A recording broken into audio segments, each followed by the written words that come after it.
Hello. Hello. Good evening, everyone. How's it going? How's it going? Today is Halloween, isn't it? Today is Halloween. That is a fact that I was made acutely aware of this evening, in fact. Yeah. In the morning, in the morning and during the afternoon, I completely forgot that it's Halloween. Completely slipped my mind there. Um, yeah, so the fact that it's Halloween was pretty hammered into me by the doorbell ringing. I don't have any like pumpkins out or anything. No pumpkins out. No bowl of candy outside. Maybe I should have just put a bowl outside. Maybe what it takes is a bowl. You just put an empty bowl outside, so people think that you had candy. The kids think you had candy, but it's all gone. Happy Halloween! Yes, Happy Halloween! Happy Halloween! Unfortunately, this is not this is not too much of a Halloween stream. It is a stream on Halloween. It is a stream on Halloween, but it's not a spooky stream. Not by any means. Not by any means. In fact, I estimate that this stream will be quite quiet. Given by the title and the description of the game, a quiet visual novel, right? So we'll see how it goes. Now the average reading time is apparently 40 minutes, but I estimate that it will take probably about two times that estimate. Yeah. So I don't want to get too into the weeds here and lose the time too much, because I do want to complete this in one stream. Yep, I do want to complete this in one stream and have a little bit of time at the end to talk about it a bit, if I do have some thoughts on it. So let's get into it then, I suppose. Yeah, they're really hammering home the quiet part with no sounds here. Heaven's Gate. So Vincent's last name is Fennel then, not Wordsworth. Or is that just like a, different last name? Different last name in this one? Well, actually in Hello Charlotte 3, someone did say, was it Charles who said that Wordsworth was a made-up last name? So I guess Vincent's real last name is Fennel then. Vincent Fennel is watching a small trail of ants go by, his gaze remaining disinterested. I approach him out of curiosity. Oh, winged ants. That's rare. They're so small. Wow, they're so small. They're like kids. I thought they'd be older. That's good. Bugs are yucky. Look. He gets up from his knees and steps closer to the ant trail. We must be like gods to them, don't you think? With those words, Vincent picks one up. Just one tug and the wing rips off with an alarming ease. Stop it. Let it go. Oh, wait, my mouse is getting picked up, isn't it? I'm gonna disable that quickly. There we go. Definitely need to remember quite a few things after this stream. Number one being changing the music back. Yeah, so for all the newcomers to this stream, if there are any, sorry about the loading music. It's not always going to be this somber, okay, and sad. It's just because this is going to be the last Hello Charlotte stream, so I wanted to put in some Hello Charlotte music. Yeah. What are you being so upset about? Just because we are bigger, that doesn't mean we should hurt them. It's just a bug, though. Mom says, even the smallest lives matter. My mom says bugs are annoying. If you don't stop, I'll tell the nurses. The boy simply gets up and leaves. What's up with him? From that day on, I decide that I don't like Vincent Fennell at all. Oh, wow. Okay. So it's the opposite, huh?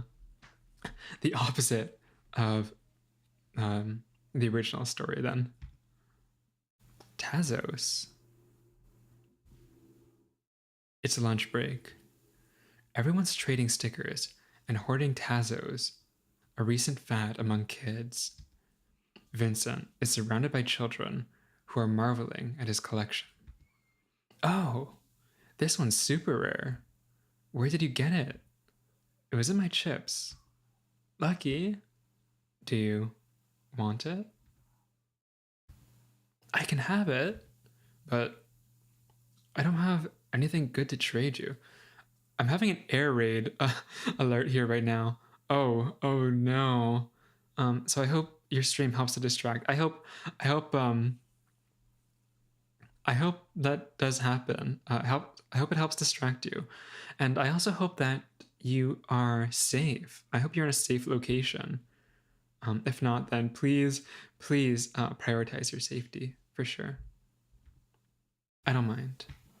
Just choose one you don't have then. Trade with me too. Me too. What are you looking at, Charlie? Want to trade too? No. Mom says chips are bad for health. Boring. Vincent, look. I have holographic ones. Ugh. What's so special about him? All he has is a pack of Tazos. Lost in thought, I trip and drop the box with the classroom turtle that I was carrying. The nurses yell at me and make me stand in a corner for half an hour. I blame it on Vincent, too. It's all Vincent's fault, honestly. I'm with Charles. When I'm 5, we move into a flat swarming with cockroaches and pigeons living on the balcony. Why is this place so dirty, Mom? I ask. The person who lived here wasn't very cleanly, is Mother's answer. I want to go back home, I tell her. Why did we have to leave? We won't be staying here for long, dear, Mother says, and I want to believe her. The surrounding dirt makes my skin crawl. Later, I overhear our neighbors talking and learn that the former owner was a drug addict. Died of overdose, they say. When I raise my voice, Mother tells me to keep quiet. When I walk around the house, Mother says my footsteps are too loud. When I become excited, Mother reprimands me for misbehaving. One evening, she has a breakdown over unsorted clothes in the drawers. We're talking normally, then the next moment the house is filled with shouting and sounds of my clothes being violently thrown on the floor. Oh no. I have a feeling this is not going to be a happy story, is it? Not going to be a happy story. Quite customary of Hello Charlotte, isn't it?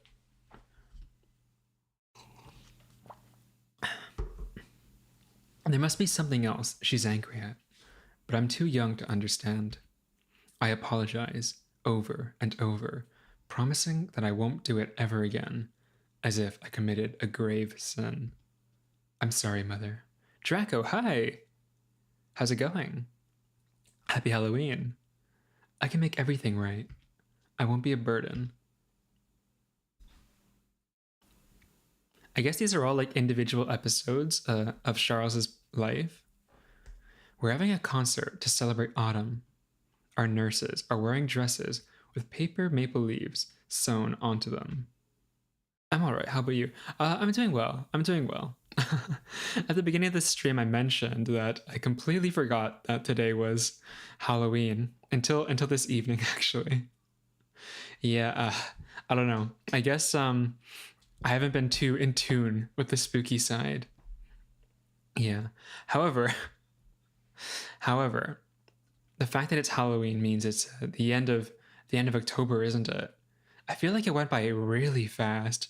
It went by so fast. It's kind of scary to me. It's kind of scary. Like, I feel like it was September not too long ago. But now here we are. Pretty much November 1st already. I recite a poem aloud, trying not to mess it up halfway. It has 4 lines. I'm so nervous that my voice comes out too quietly, even though I recite it perfectly. Vincent got 6 lines. It's all Vincent's fault. God damn it, Vincent. What are you doing? You're ruining Charles' life. It must be because the nurses think that he's the smartest in the group. Yeah, I feel like Charles's parents are kind of I mean, we know explicitly from episodes 1 to 3, right? His upbringing is pretty much not good. His upbringing is pretty much not good. And it seems like he still can't catch a break, even in an alternate universe. Hell, he even goes to chess club. Yeah, chess club is where all the smart kids go. Honestly, like I remember in middle school. In middle school, like the cool smart kids, they all did chess club. Vincent recites the poem in a monotonous voice, like he doesn't give a care. Vincent's almost always the last to be picked up by his parents. Oh, I kind of feel a little bit bad for Vincent as well, but Charles doesn't like him. Charles doesn't like Vincent, so we have to not like him too, okay, guys? Sometimes nobody comes, and he just goes home alone. What did Vincent do? Well, he became popular in class, okay? He's popular with all the kids. He's smart, so gotta hate him. Gotta hate him. I tell Mom about that, and she totally freaks out. How can a child go home by himself? She exclaims, shocked. What are his parents thinking? While we hate popular kids. Yes, someone has to do it. Someone has to do it, okay? It's not rude. It's not rude. It's only vengeance. And it's acceptable. I don't know what to say to that. Valentine's Day. Valentine's Day, okay, calling it right now. It's when Charles gets over it and asks Vincent out for a date. Foreshadowing. I am vengeance. Actually, I watched that the Batman movie. Okay, honestly, oh, do people tend to think it's a good movie? I don't know. It felt very long-winded to me. It just felt very long. Yeah, it was weird. I don't know. I don't think I connected with like any of the movie at all. I didn't watch, what is it? Yeah, the new one. I didn't watch the old ones. What is it? By Christopher Nolan, I think, right? The Dark Knight series. I heard those ones are pretty good. Like I know clips from those ones. So it seems good. It seems good. And with Heath Ledger, right? As the Joker, that definitely a classic performance. But still, I haven't watched it. I should. I really should. There's a lot of things I should watch. Some of those things include anime, which I'm not watching. I have a hard time watching things. Everyone gets tangerines and Kinder Surprises for lunch. Okay, I can tell this does not happen. This story does not take place in the States, you guys. It's confirmed. I get sick and throw up on my festive shirt. I didn't like it much anyways. Mom did, though. Vincent is at the nurse's office, too. He tripped and scraped his knee. The nurse is drawing a net on it with green antiseptic. Is antiseptic green? I thought it was always like rubbing alcohol, which is clear. The scrape seems bad, but he's not even wincing. His stare staying blank. Doesn't he feel any pain? Yeah, like green is a reserved soap color. Like, okay, green is not even a soap color. Have you ever seen green soap? I've seen, like, pink is a soap color. White is a soap color. Orange could be a soap color. Green isn't even a soap color. Green is like the color of, like, I don't know, food. Or like, if you see a green liquid, that's when you know you should run. If someone offers you a smoothie that's green, then run. Okay, blue makes sense. Yeah, blue makes sense. Maybe he's actually a robot. Food. I mean, like vegetables. Vegetables are green. I want to ask him that, but my headache is too strong, so I ignore him. All I want to do is go home and watch cartoons in bed. Yeah, plants are green too. Yeah, they are. Sometimes they're not. Sometimes they're not, but a lot of the times they are. Wow, Charles is just like me for real, for real, for real. Thankfully, Mom's quick to come to my rescue. Afterwards, I stay at home for a whole week. He got COVID. Okay, no confession scene, huh? Sad. Time passes fast. My kindergarten graduation album is filled with pictures of other kids running around and a macro photograph of myself in some kind of medieval clothing from the photo shoot. It's my favorite one, but I'll never admit that. I can barely contain my excitement for the first day of school. Kindergarten. Yeah. This is the deep backstory. Vincent goes to a different one, but it doesn't matter. I didn't like it much anyway. Uh-oh. Friends. Okay, they become friends then. It's my favorite, but I won't admit it. Classic tsundere, huh? Charles, classic tsundere. Elementary school, it's boring. I solve all the problems in my math workbook in one evening, and as a consequence, end up dying of boredom at actual lessons. Shouldn't there be a faster way to do this? As the school days pass, I get so excited about my intellectual abilities that I point out others' mistakes every time I notice them. Oh no. Uh, Charles, don't do that. Wait, isn't this chapter called Friends? You don't make friends doing that. Just like me for real. Oh no. Oh no, Draco.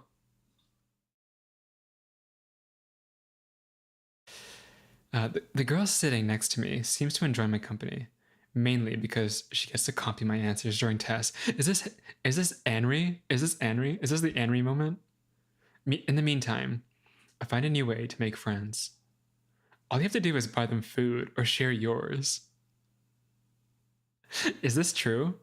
Is this true? Can anyone confirm? Then everyone will gather around you, excited to get sweets for free. Maybe this is how I befriend all the kids in my neighborhood, okay? Um, I go out there right now, find the people still trick or treating, and just give them candy. I think I'll make a few friends like that. I spend all my pocket money on snacks and still end up being chosen last at PE lessons. Oh no, poor kid. It takes me some time and an after school beating to learn not to poke my nose into others' business. I should try that.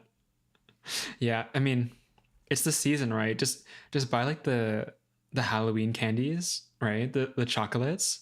Then you have like a small amount.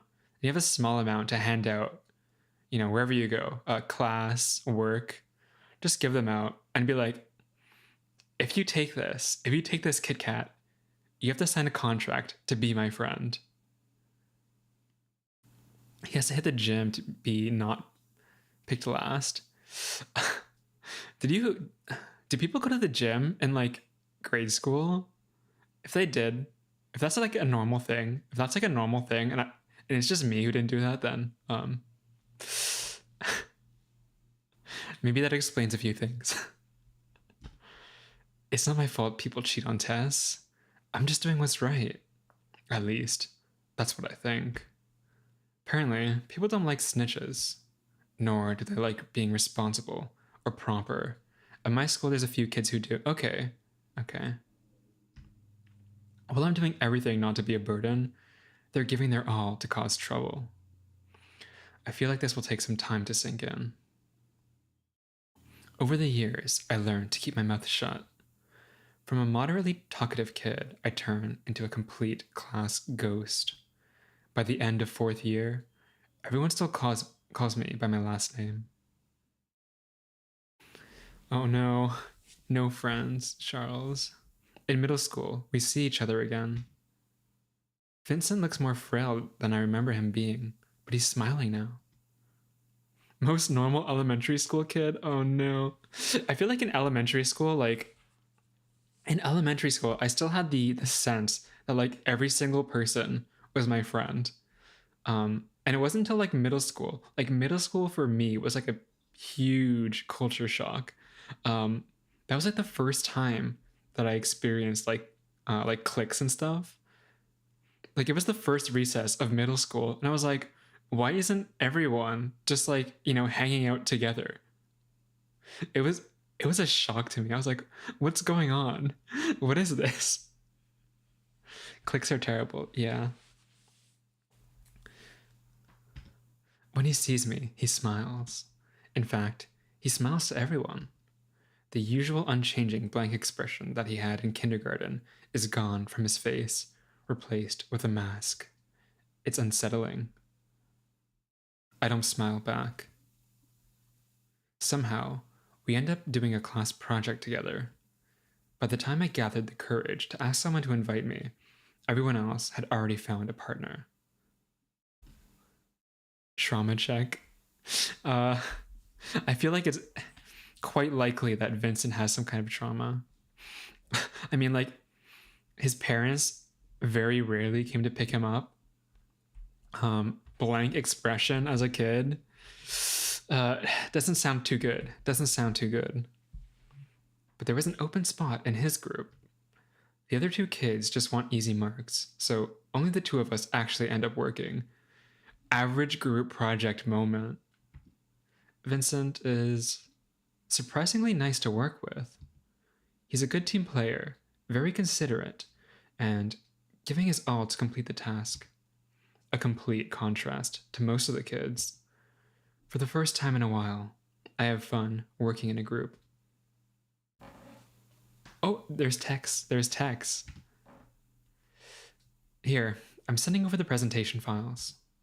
Great work. Even his icon is smiley. Uh-oh. Bad omen. Let's do our best tomorrow.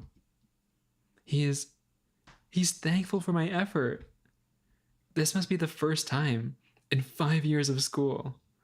I'm so moved that I put his name first on the project's title slide.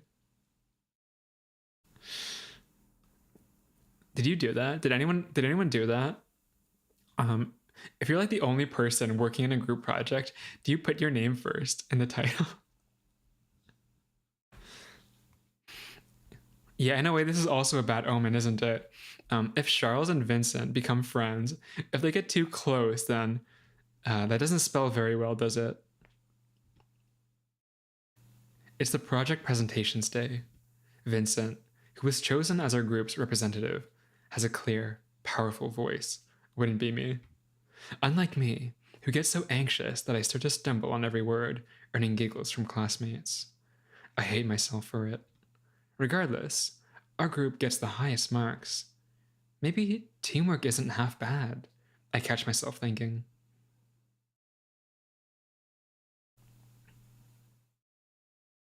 Vincent loses consciousness during one of our PE lessons.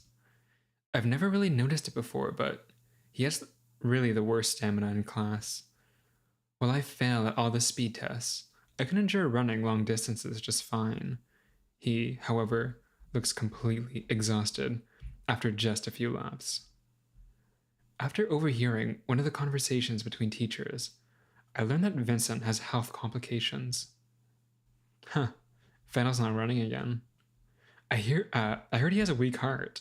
Or was it anemia? He's the best student in class. Maybe he's just pushing himself too hard? People like that don't live long. My uncle died from a stroke. Really? Vincent? Dying? The possibility never really occurred to me before. Maybe children don't think too deeply about life and death in general. I look at him, sitting on a bench near the teacher, watching us run. We never really talk, but I've been watching him for a while. In the shadows. In the shadows, from behind a corner, recording him with a camera. So to me, it feels like we share a connection. Oh, Henry chapter alert. I feel like there's going to be no music at all this whole game. So I'm going to hit up a Hello Charlotte playlist. Because it's a little bit quiet. It's a bit off-putting. I'm scared of it. I'm scared of it. Here we go. I often volunteer to stay behind on class duty. Henrietta Warhol gets bullied into it. Henry. The other girls call her smelly and, can I say this? I'm gonna skip that. You guys can read that. I make her do things instead of them. Henry, no. So right now, she's unenthusiastically scrubbing a dirty desk with a wet rag. You should use detergent to scrub this off. Don't tell me what to do, Eiler. Why are you even here? It's not your turn to clean. I like cleaning. Or, more like, I can't trust anyone with it. Everyone's too sloppy and lazy to properly clean all the dust. Just thinking of sitting behind a dirty desk, makes my skin crawl. Weirdo. You can go home. I plan to stay after lessons anyways. I have piano class coming up in 2 hours. Just enough time to clean and do homework. No, I'll stay. They're waiting outside. If I go too early, they might think I'm slacking off. Damn, that's complicated. Okay. We clean in silence. I don't really know what to talk about with her. Henrietta doesn't seem like she's up for discussing homework either. Henrietta? Yes? Give me your hand. I place a candy in it. Instantly making her my friend. Here. Good work today. Carrying snacks around still remains a habit of mine. Might as well try to win Warhol's goodwill with it. Henrietta stays weirdly silent. There isn't anything wrong with it, right? Unless you don't like barberry flavor. Is that real? Barberry? Is that like blueberry? Oh. Thanks. You're welcome. Henrietta awkwardly stumbles out of the classroom without saying so much as a goodbye. Weeks later, we start talking during lunch break sometimes. The other girls mock and tease her for it, but Henrietta learns to talk back. Maybe she's more confident about herself when she feels less alone. 3 incoming messages from Henry. Okay, listen up, Eiler. We're gonna get rid of your acne. I'm gonna send you a list of skincare products and food to avoid. But Mom... No buts. For a clean freak, you sure hate looking after yourself. Aw, that's good. That is so good. Mother never tells me anything about her past or father, and I never ask. It's something we never talk about. All I can do is listen to her occasionally cry at night and keep quiet about it in the morning. She's holding up well, but I can't help but worry that one day she might trip and fall and never get up. The thought makes my hands itch, and I spend 10 minutes in the bathroom trying to wash it off. I guess he still has like OCD, or mysophobia. I mean, he doesn't seem too afraid of germs right now, right? But spending 10 minutes in the bathroom, not good. I want to grow up and become someone she can depend on.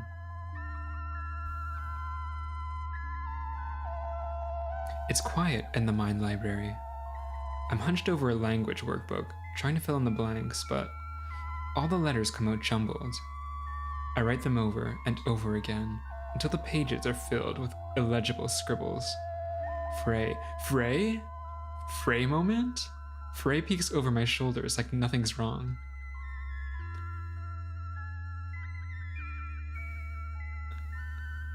Amazing. Doing someone's homework again, Miss Wiltshire? You do know that it's not your obligation to do it, don't you? You know, I thought because this was going to be in the true realm, there wasn't going to be Frey or Charlotte, but not complaining, not complaining. You do know that it's not your obligation to do it, don't you? Charlotte moment. Charlotte moment. It's for a friend. So that's why you couldn't turn them. So that's why you couldn't turn them down? Because they say you're friends? Was it so wrong to believe them, Frey? No, of course not. Miss Wiltshire is a very earnest girl, after all. Too gullible for her own good. You see, what your so-called friend used was a key word. A password that doesn't mean anything. You heard it and immediately thought of the meaning you had for it. You may have thought the other person meant, I want to help and understand you. But in reality, they meant, I want to use you for my own needs. Sure, they could have been honest with you, but would you be doing this for them if you knew the truth? Right. But that doesn't make them evil, per se. If they were the main character, I'm sure the viewers would understand their way of thinking. Frey, you can't just say that. You can't just say that. Frey runs his finger over a messed up sentence and stops at the period mark. The true evil lies in muddled words, Miss Wiltshire. Remember that. I absent-mindedly look at the ruined workbook. Still, if I don't do as they say, I'll be left all alone. This is all I'm good for, anyway. Frey leans his hand on me, but I have no strength left to shove him away. You know that's not true, Miss Wiltshire. You just want someone to make you feel better about yourself, even if it's someone you despise. But don't worry. I know all the words you want to hear. You may feel like you're never doing enough, but in reality, you're always doing your best, aren't you? I guess Frey and Charlotte have a little bit of a better relationship. A better relationship here than in the mainline games, huh? I mean, at the end of episode 2, Charlotte accepts Frey. But I feel like I like seeing them have a more healthy relationship. During the first year of high school, we go on a school trip. I don't have anyone to make promises about sitting together with, so right now, I'm left with 3 choices. A. Sitting with a teacher. B. Sitting with one of the class bullies. C. Approaching Mr. Fennel, who happens to have a seat open near him. What about Henry? I decide that the latter is the lesser evil. Mind if I sit here? Not at all. Thanks. Oh, now that I think of it, it's the front seat. I shouldn't be taking it. You can just change with someone if they get carsick. I, for one, can't sit in the back. I always get dizzy. Sucks to be you. Vincent laughs dryly. His laughter doesn't reach his eyes. Crap. I just messed up my second informal conversation with him. Uh-oh. This line of thinking is not good. Not good. By the time I gather myself again, Vincent's long since asleep. His head is bumping against the bus window in small intervals. I bring out my MP3 player, but minutes later, everyone decides to watch an action movie. The loud sound doesn't seem to bother Vincent, who's sleeping with earplugs. I should have brought some too. In the end, I settle on watching the movie and lose track of time. By the time we arrive at the hotel, it's past midnight. I get a room with 3 guys who don't mind me ditching them during the night. Success. At best, they'll get drunk and play cards in someone else's room until sunrise, and at worst, one of them bought drugs. Maybe both. We get up the stairs and unlock our room. It has a bed and a shower, so it's perfect. My classmates leave the room as soon as they finish unpacking. As expected, they don't bother inviting me anywhere. Glad they know I hate having fun. I spend half of the night sketching ideas for comics I might draw someday. All of them feel like I've seen them somewhere before.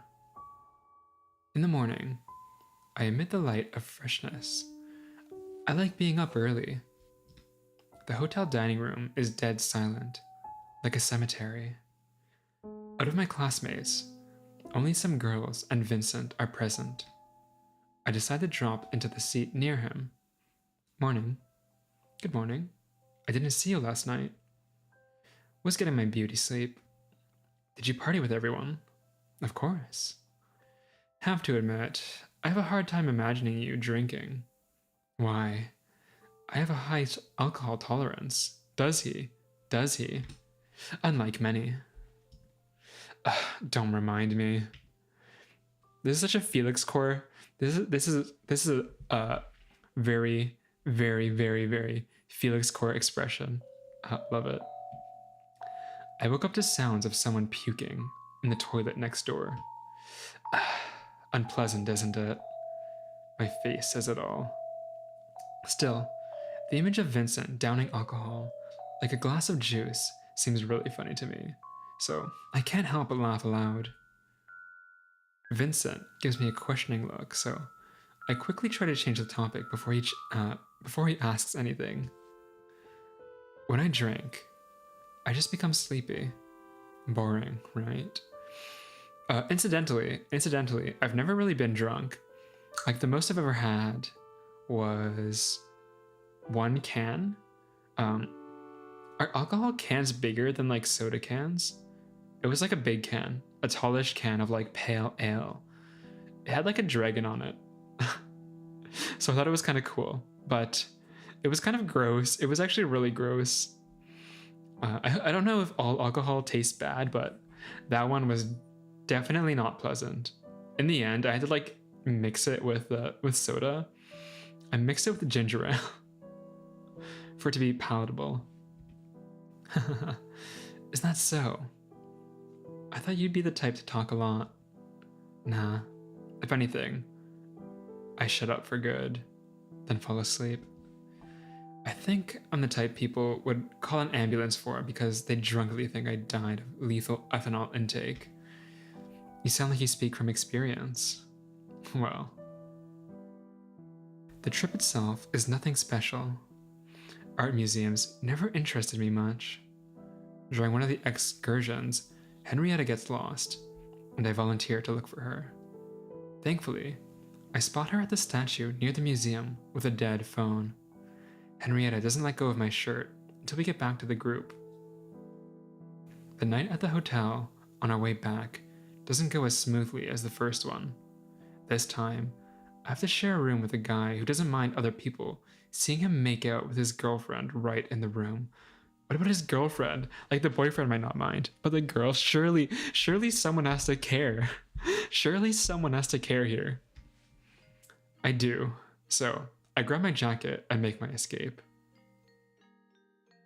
I just feel a little relaxed while my friend gets drunk fast and does silly things. Yeah, I mean, I've never had enough to be drunk. Yeah.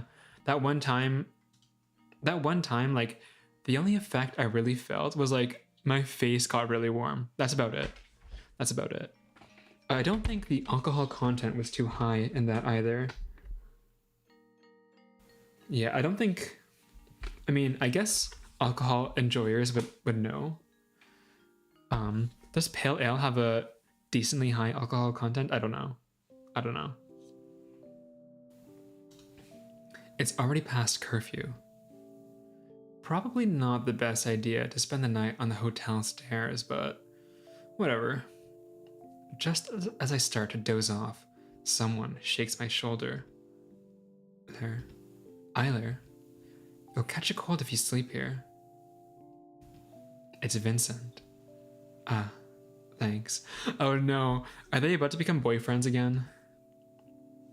I don't think so. I hope not. I didn't mean to fall asleep. Why are you out at this hour? Just wanted to get some fresh air. I do enjoy night walks. We're not allowed to leave the rooms at night, you know. He's out though. Then, may I ask why you're here? I guess I'm not a fan of voyeurism.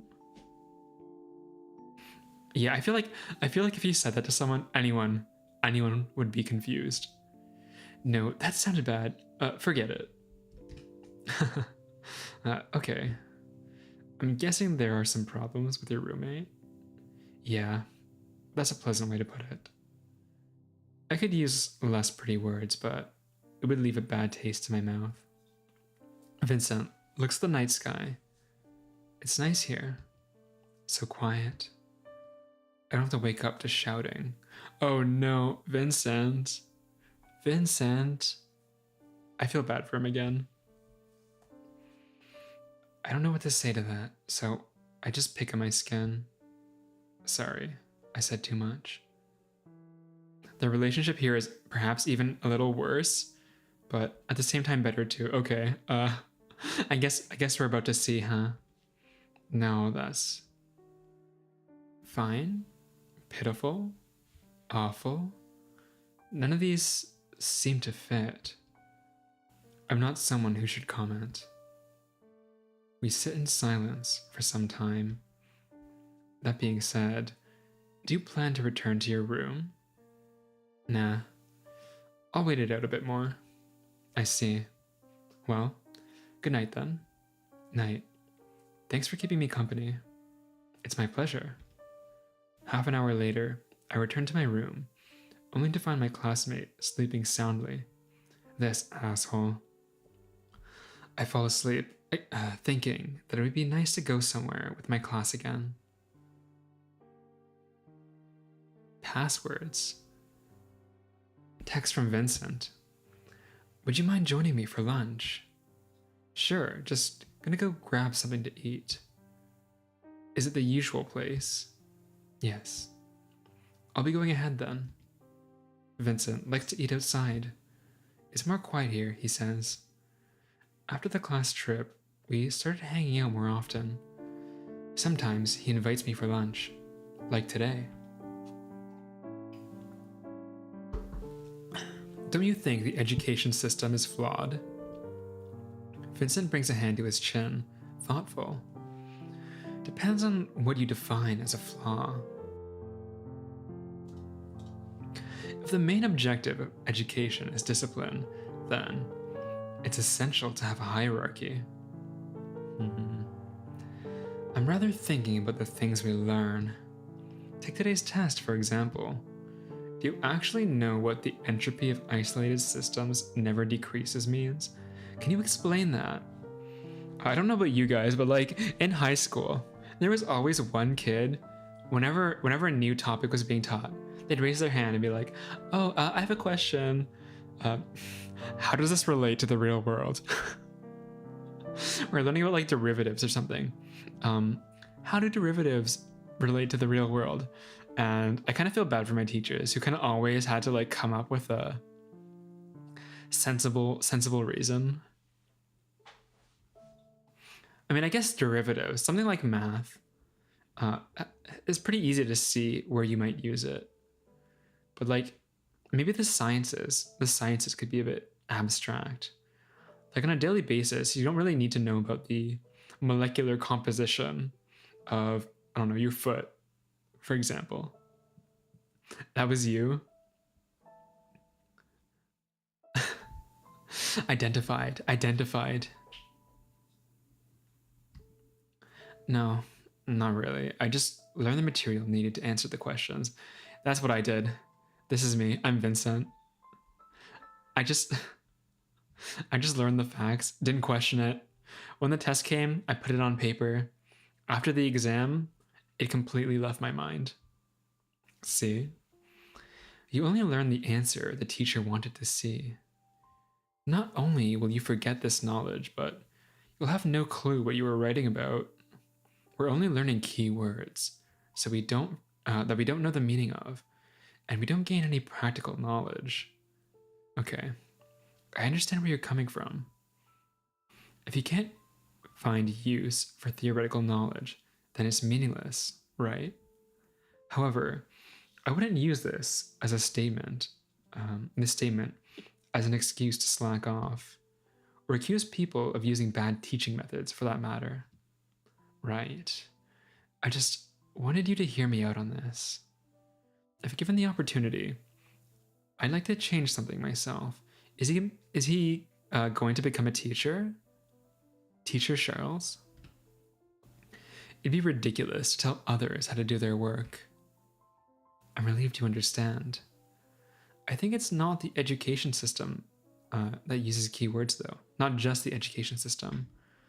Words that carry no meaning litter our speech in everyday life. Then, mass media is just entirely made out of them. It's just template phrases that are guaranteed to cause a reaction, while the hidden objective may be entirely different. Yeah, like, articles bashing local art exhibitions are actually written to promote them. Oh crap, I think the break will end soon. You still haven't finished your food. Don't worry about me. We hurriedly finish our modest lunch and run to class. The older we get, the more disturbed and obnoxious everyone becomes. They're trying to connect, clumsily, erratically, which I understand to some degree, but I've always been fine in my own company. Ace Charles. But also Vincent's, but he can be tiring too. Sometimes he starts ranting on subjects I don't understand, which gets tedious. Like hell do I give a damn about politics? Go to your own containment board, for God's sake. Uh-oh. He's a forum user. Uh-oh. Henrietta isn't a saint either. Am I actually masochistic for enjoying being badmouthed by her?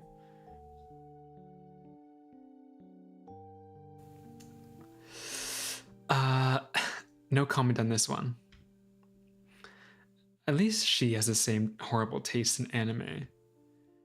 Ms. Warhol, you absolutely have to consult me on dating sims. We can make a fortune off this. Fuck off, Eiler. It won't sell. Here at least. And don't talk so loudly. The other girls will hear. They'll know I'm a weeb, and I can't have that. It's your fault for trying to seem like something you're not.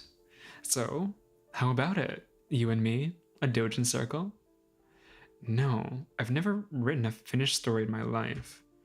Just copy the popular tropes. Everyone only wants things they're used to. Honestly, Charles' like evil smile. I missed it. Just go away, Eiler. You're a bother. Go pester someone else. Talking to Miss Warhol always lifts up my mood.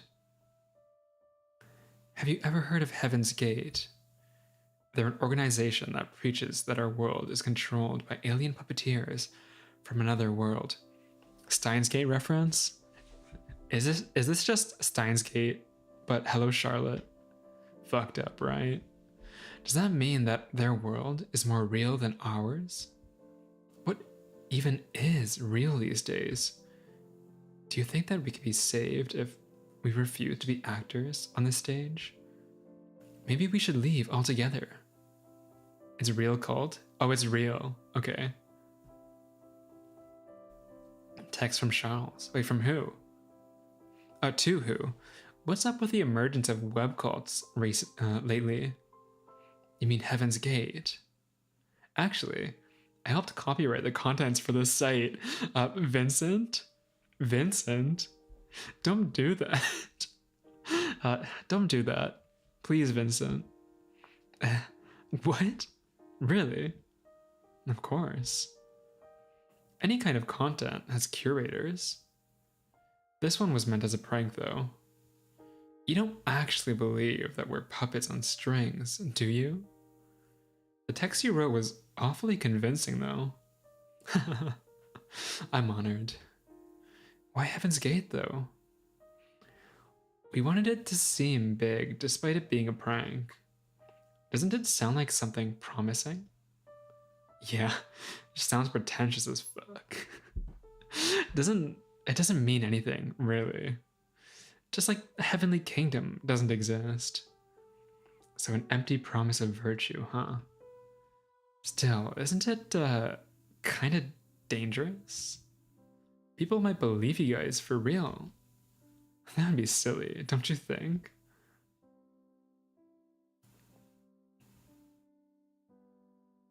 Oh, the interludes. The interludes are in the false realm, I guess.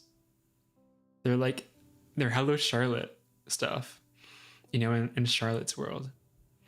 Mr. Honecker, do you think I'd act more rational if I killed my remaining emotions? I don't believe we could be rational without feelings. Felix moment. Felix and Bennett moment. Love to see it. Patients with prefrontal cortex brain damage cannot experience emotions. To them, any decision seems as good as the other. For example, when I think of killing someone I care about, I'm overwhelmed with horror. It goes without saying I'd never do it on a whim. Thus, feelings are essential for rational thinking. Soap inhibits the prefrontal cortex functionality as a side effect, right? I've been saying it all the time, but consuming it isn't doing you any good. You'll lose the ability to distinguish the weight of one decision from another. And that means? That means killing me and eating cookies for breakfast will be normally equal to you. Well, morally equal to you. I mean, is eating cookies for breakfast morally acceptable? Are American breakfasts morally acceptable? When you think of American breakfasts, they're kind of sweet, right? Like cereals. Cereals tend to be quite sugar-packed, aren't they? Meanwhile, I mean, there's also like the savory breakfast, American breakfast. What is it? Like bacon, sausages, fries, home fries, right?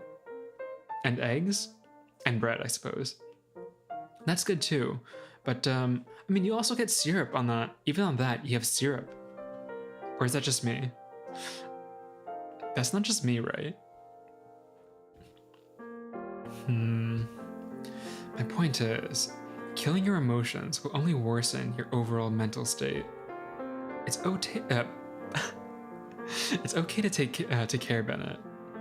Bennett croaks out a laugh.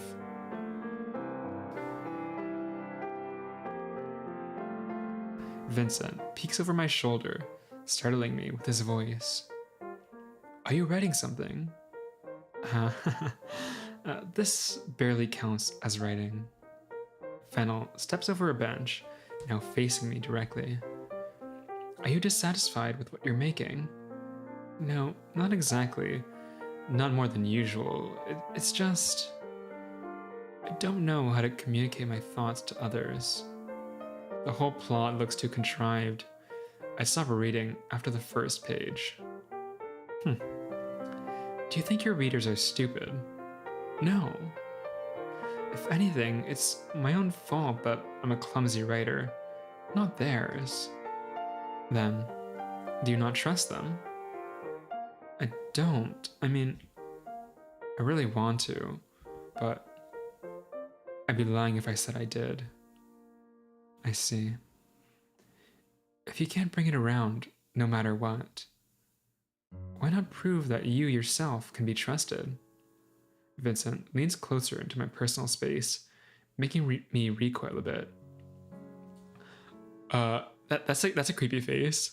Show that you've done your research, that you're knowledgeable about the subjects you're handling, that you're involved as much as your reader is, that you're prepared to bare your mind and soul. His presence suddenly overbearing, Vincent looms over me. My breathing hitches. I feel small. Wouldn't I be making a fool out of myself if I admit my weaknesses? Yes. It'll make you vulnerable. It'll leave you in the open, naked in public. Just like me, for real, for real. Just kidding. Guts out. Oh, just like me, for real, for real.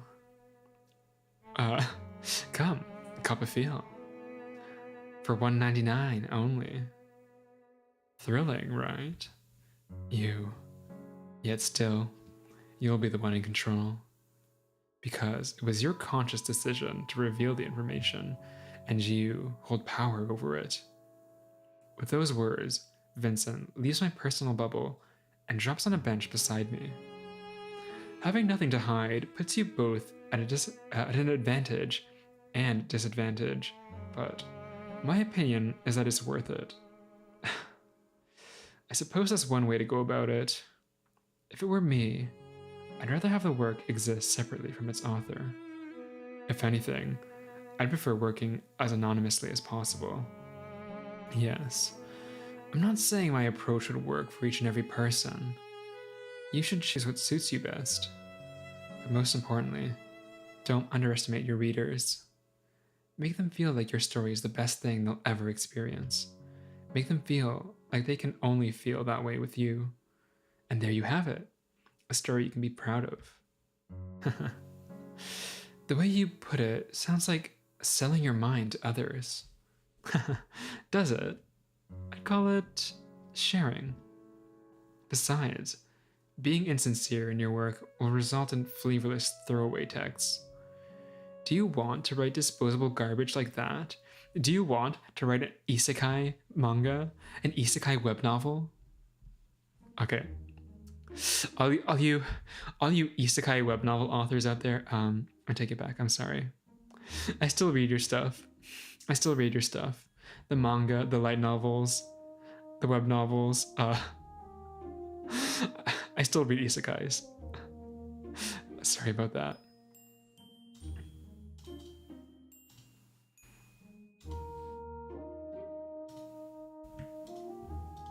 Just a second.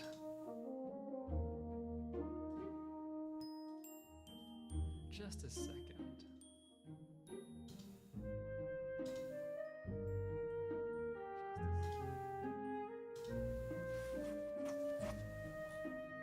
There we go. Okay.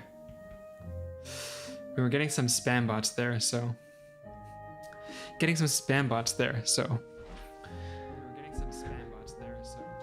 Just had to take a second to annihilate them from the earth. Mr. Fennel, you're intense. That's a lot of knowledge for someone as young as you, Mr. Fennel. I'm just saying what I've learned from my own experience, from more experienced writers. And I suppose I'm really passionate about writing. Oh, I didn't know. Is he writing something too? You just look like you needed advice. Were the words I chose enough? Yeah, thanks. I owe you one. Actually, would you like to read what I've written so far? I think I could use some feedback. Sure. Don't expect mercy. Bring it on. I'll fetch you my notebook next week then. There's a lot written, so you can take your time with it. Our conversation is cut off by the ringing school bell. During our final school year, Vincent joins the student council and invites me to do the same. Didn't you mention that you wanted to influence others' school life if possible? I feel like it's a good opportunity to do so. I think it's not about good ideas, but rather the ability to convince others, which is something you have. And right now, I'm using it to convince you to try it. So persistent. Okay, fine, I'll tag along. Success. You'll definitely regret it. Wait, that's the opposite of words of encouragement. It's past 6 p.m. We're one of the last students leaving school. I stretch and allow myself to let out a prolonged yawn. Today's meeting was so tiring. I need a no people day soon. I can understand that. Says Vincent, who talked during the whole meeting. How do you even have energy for all that arguing? I just enjoy good discussion. More like uncivilized discourse. Everyone was basically trying to shout louder than the others. Thrilling, isn't it? I can't believe you. I'm joking. It was indeed a bit tiring. I'm not a big fan of the noise. However, I don't feel like going home just yet. Well, the weather's not bad. I was planning to invite you for a walk anyways. I just realized this Charles notebook makes sense in the end, does it? We'll see. Alright. Should we walk in silence for a while? Good plan. I let my vision lose focus and feel the world around me slow down. We part ways after an hour of strolling around the park. Feeling re-energized, I spend the whole evening leisurely studying subjects ahead of the program. Uh-oh, he's getting Twitter. He's getting Twitter. We're waiting for the next class to start. Henrietta sits near me on the windowsill, dozing off with a chem textbook in her hands. I'm so tired of social media. Everyone's talking so much, but no one's talking about the things that really matter. And I feel bad for contributing. Henrietta yawns and stretches, then pinches my nose. What do you think people should be talking about then, genius? And who are you to decide what matters and what doesn't? Shut it, I know. I'm just saying how I feel. And I feel tired. Your judgments are useless then. It's like wanting a teenage melodrama to have a deeper meaning. Want something profound? Read a book. Or go talk to Fennel. He's like a combination of a therapist and a saint, so no wonder you love that. Way to trivialize him. He's like a god. Uh-oh. Uh-oh. A human. You're just biased because he validates you. Okay, good point. Still, I don't get it. What's so good about him? Aren't you stinging him praises just because he's polite? Just because he has the human decency to make effort to be kind to others. He's hardworking, reliable, and after talking to him, I always feel like I've ascended to a new level of human consciousness. Charles, this is a bad path for you. Don't walk this path. Also, he appreciates the concept of personal space, unlike some. Are you done yet? Now you're just being jealous. Go fuck yourself, Eiler. Henrietta moment. Henrietta moment. Or Henry moment. Henry moment. See? Idle stuff? Idle stuff is important. No human decency. Vincent would be like, would you kindly back off? That's the same thing. Might as well be. I wonder if he's ever gotten angry at someone. He just has high self-control.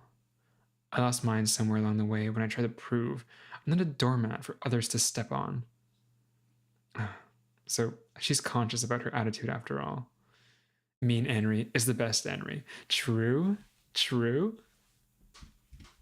Actually, any Henry is great. True? I can't exactly tell you not to worry about it though. But I like you the way you are.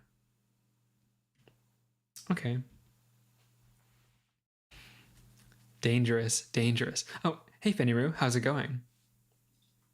Oh, I need to load a new Hello Charlotte playlist, huh?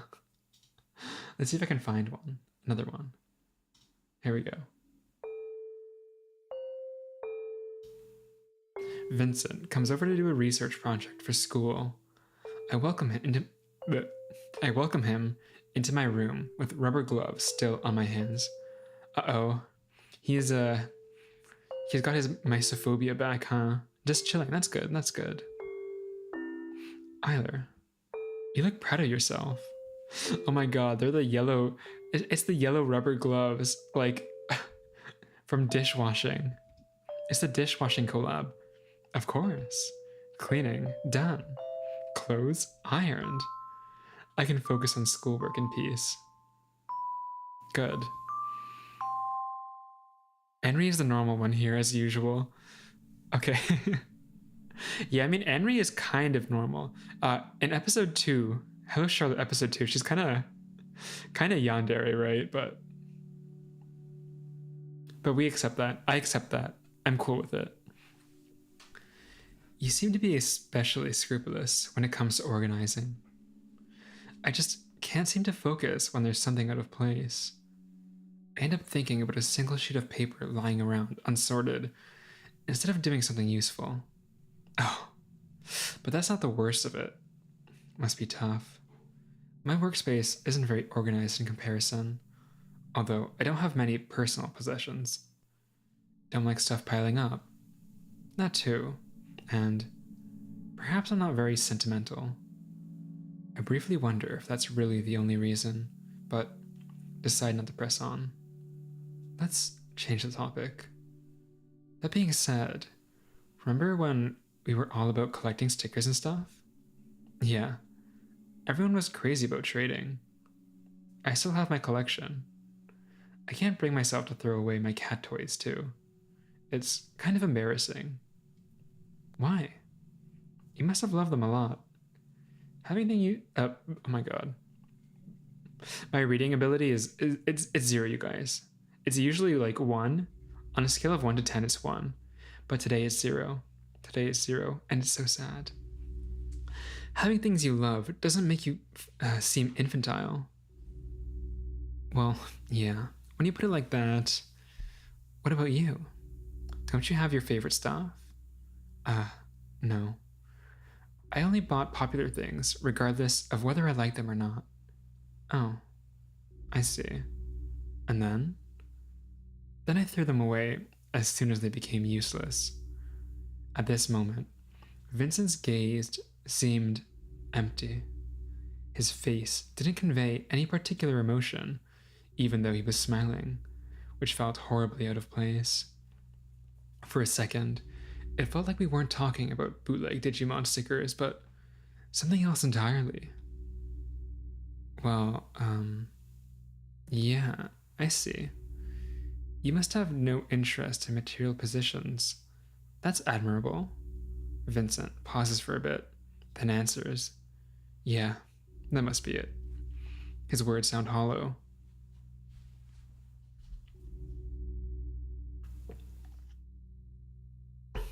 The sun is about to rise. Henry's fallen asleep on a beanbag with a joystick in his hands. Is that Henry's brother? Henry? Henry comes to hang out on weekends. Sometimes she brings her brother, whom she's begrudgingly babysitting. We play video games and eat snacks. When Henry's not in a school environment, she's far less stressed out. Even her voice sounds lower than usual. Crap, your brother is good at rhythm games. Yeah, use him as you like if you need to score full combos. That's all he's good for anyway. Aren't you being a little harsh? He deserves it for being a lazy ass. Have you seen his grades? It's like he's made a goal for himself to become the worst student of the year. Maybe his mind just works differently from the rest? Yeah, that too. But for the most part, he just wants to play MMORPGs all day. He just wants to play MapleStory all day. I want to help him, but I also want to break from all this shit. I'm tired of working at part-time jobs to help parents sustain his lifestyle. Do you know how much console games cost? They're quite expensive, aren't they? They're quite expensive compared to like PC games. I feel like console games always come at full price. It's never cheap. Between like $60 to $90 each game on a console. That's crazy. Yeah, I mean, I have a Switch, but nothing else really. But even with the Switch, it's hard to justify buying a new game because it's just so expensive. Add that to a monthly MMO subscription, gacha pulls, and merchandise, and you'll get my monthly salary. Henry, he's just like me for real, for real. Your parents don't have to buy all that, you know. Henry says they motivate him, so if they don't, he just refuses to leave the room. Sheesh. Henry looks at the ceiling, contemplating something. Eiler, I was thinking. Yes? Aren't we actually dating? What? Henry starts counting on her fingers. Look, it's the 5th time I'm staying over. You take me out for nice food, and carry my bags when I'm shopping. You even look after my brother when I'm busy. Aren't all of these things just things a decent person would do, Miss Warhol? I fail to see your point. Aren't you always the one who's like, I wish someone would call me a princess and take me out on cute dates. We'd buy matching clothes and cuddle on a sofa. Henry nudges me with her elbow violently. Yeah, you're far from that. Please don't use that squeaky voice to imitate me ever again. Still, what should we call this? Does it need a specific term? If you're talking about becoming each other's possession, then I'm against it. No one ever belongs to anyone. Yet, for some reason, everyone thinks a meaningless string of letters can bind people to them. Isn't it normal to want something you can call your own? It rubs me the wrong way. Ace Charles confirmed. That would mean treating others as commodities, which in turn contributes to a mindset intrinsic to a capitalist society. You just had to bring your pointless philosophy into it. Just say it in normal people words. Sorry. I just don't know yet. Henry sighs. Well, me neither. Hold on, let me try something. Henry leans in and kisses me. So, how was it? It was supposed to be this amazingly good thing that every story leads up to, but it didn't really feel like anything out of the ordinary. What if it was, with someone else? I think it'd be the same. You know I'm not too comfortable with physical stuff. Is there something wrong with me after all? Want me to hit you? Aren't you the one who keeps going on tirades about everyone experiencing life differently? Just because I don't understand doesn't mean it's your fault. Sorry, I just feel like I'm constantly letting people down. Then find a downer like you, jeez. Or stop worrying about it. Just look at Fennel being comfortable in his own company. Vincent's always surrounded by people, though. He only started isolating himself just recently. I've only talked to him a few times. It felt like he wasn't even there. He's not really listening to what you say. So, my conclusion is that he's full of shit. But at least he's content with it. Maybe he was just bored around you? Maybe, but he's like that around everyone. And you kind of suck at reading people. I bet Fennel's the kind of person who'd populate a planet with clones of himself and be happy about it. Where did that come from? If I cloned myself or had my personality divided into parts, it'd end in a mass suicide. Now you're being weird. Anyway, I guess it's stupid to try to mold you into something you're not. Even if you do everything a romantic partner would, it's pointless if you don't feel it. I'm sorry. There you go again. It should be thank you, shouldn't it? You're right. Thank you, Henry. Why is Henry so nice? Oh my god. She's too good for this world. She's too good for this series. I wake up with a headache and stumble into the bathroom to brush my teeth. I look into the mirror and notice that I only blink with one eye. Weird, but whatever. School proceeds as normal until I start feeling extremely fatigued during the 5th period. Something's not right. I end up calling Mom. She always knows what to do. It seems like your son has Bell's palsy.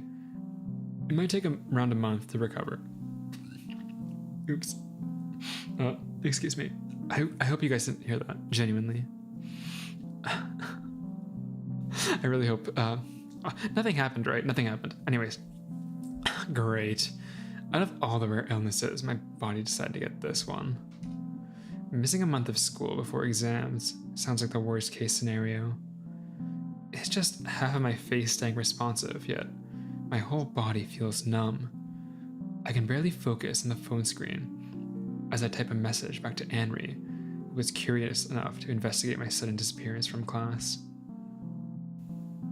Are you okay? Got hospitalized with face paralysis. What the fuck is that? What is that indeed? What if my eyes can't blink, and my mouth is stuck in a convoluted grimace? Thank God no one will come to visit. I close my eyes, one manually and hope that the numbness will go away in the morning. It doesn't. Hospital food is tasteless. That doesn't really matter since I'm going to be discharged today. No one stays at hospitals for more than 2 days unless you're fatally injured. Mother asks her acquaintances to give me a ride home. What followed were 2 weeks of pills and 24 hours sleep, and 2 more weeks of staring at the ceiling because my mind couldn't focus on anything else. Henrietta came to visit while you were sleeping. She brought some printouts from school. Bless her. Among the stuff Henry brought, I find a notebook with Vincent's name on it. I hope you find these notes useful. Get well soon, said the note inside. I'm mortified. I ended up being a burden to them both. I try to shake the feeling off and be sincerely grateful, but end up being choked by guilt. I have to catch up, become better, more capable. If I'm not ahead of others, then my self-worth is no better than 0. I need to thank people who care about me soon. When I finally become able to come outside with what felt like forever, dandelions were in full bloom. Vincent has his nose buried into a notebook lately. He's definitely writing something, but I never pry. I think there's 2 ways to go about writing: to be the one in power, or to give power to your readers.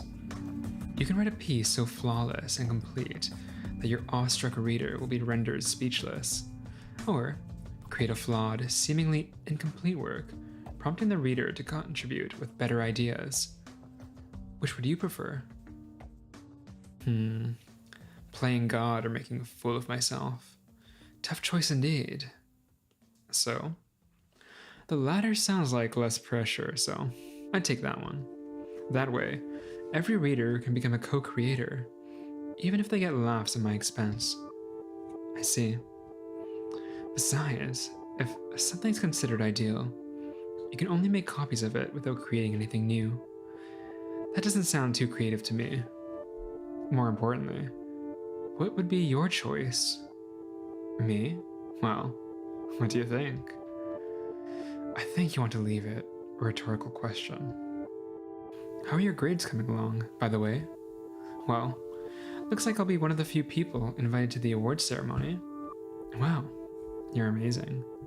I didn't really have a choice. Do you think you'll be able to graduate with honors?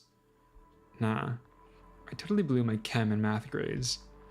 Took me a bit of time to come to terms with the fact I'm not too smart. Wish I didn't grow up thinking that doing well in academics would guarantee me a secure future, though. Or anything, really. Right now, I just want to sleep my life away. By the way, how's your mother feeling? She's okay, surprisingly enough. I'm doing my best to help her too, even if that means working in retail. I'm sure of it. She used to be far more violent before. Never laid a hand on me though. It was always something else. Utensils, clothes, books. The only thing I regret is that as a kid, I tried to make her less aggressive by saying, "I'll kill myself." That was extremely selfish of me. You were a child. You didn't know any better. Still, it's so weird. Out of all solutions, my 4-year-old mind always jumped to suicide. Vincent touches the bruise on his cheek, only somewhat consciously. I guess I just wanted to guilt trip her into caring. I see. So that idea isn't foreign to you, too. What do you mean? It's nothing. Don't worry. It sounds fishy. But as long as you don't want to talk about it, I'll bug off. Thank you. I would hate being pitied.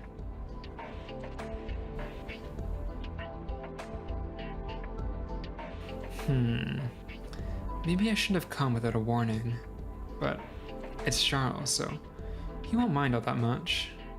I'll just return this book and go home anyway. Click. It's open. Jeez, when will they fix the lock?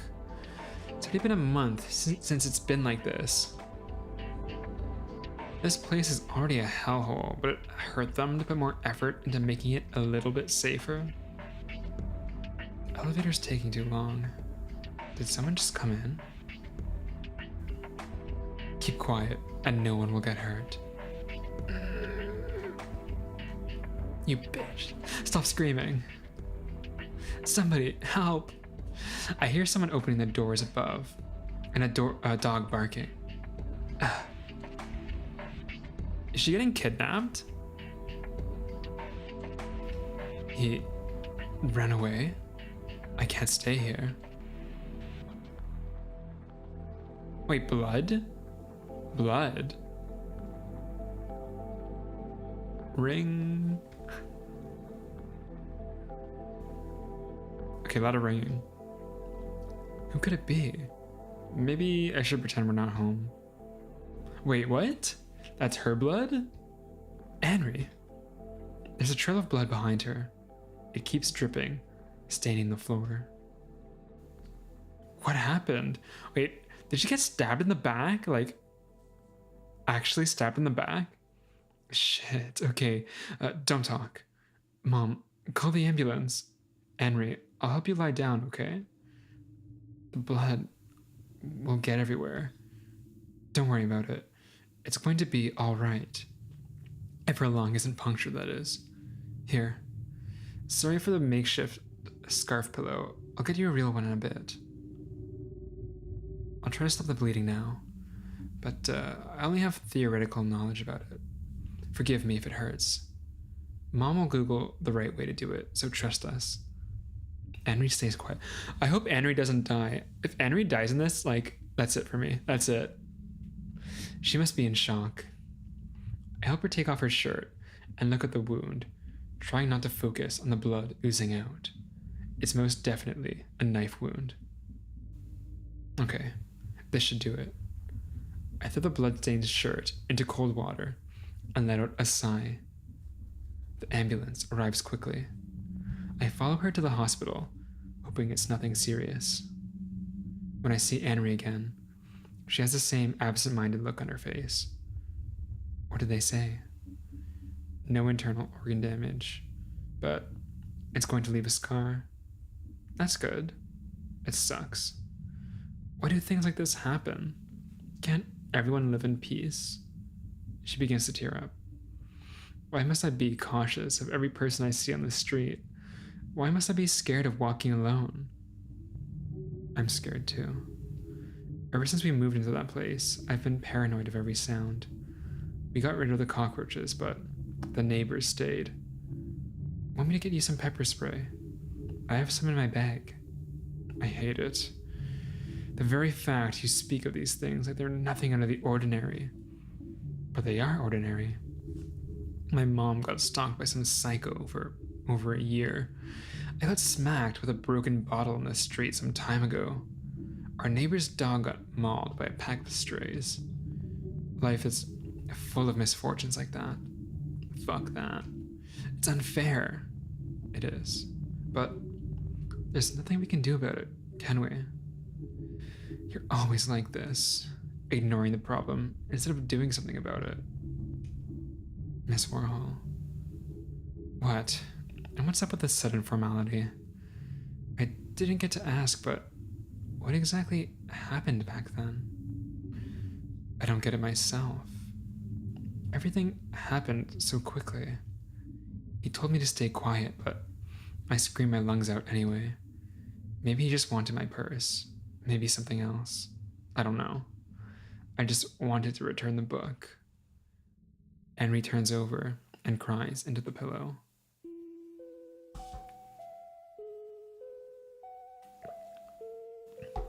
Okay, examination over. Is this Bennett? I'm going to disinfect the equipment. You can get dressed. Thanks, Mr. Honecker. So, how is it? I don't think these bruises will ever heal. Unless we skin you and replace this tissue completely. Yeah, I don't think you want it. Even though you're emotionally dead unless medicated, it's gonna hurt like hell. Can't laugh about that. If it's a smile, I can always give you one. See? Just like I was taught in the labs. Stop it. That's not funny. It's weird, Mr. Honecker.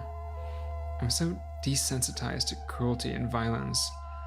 I no longer feel saddened or shocked by them. I don't think I'm capable of crying either, or feeling anything really. Everything is just mundane. Well, humans are an adaptive species.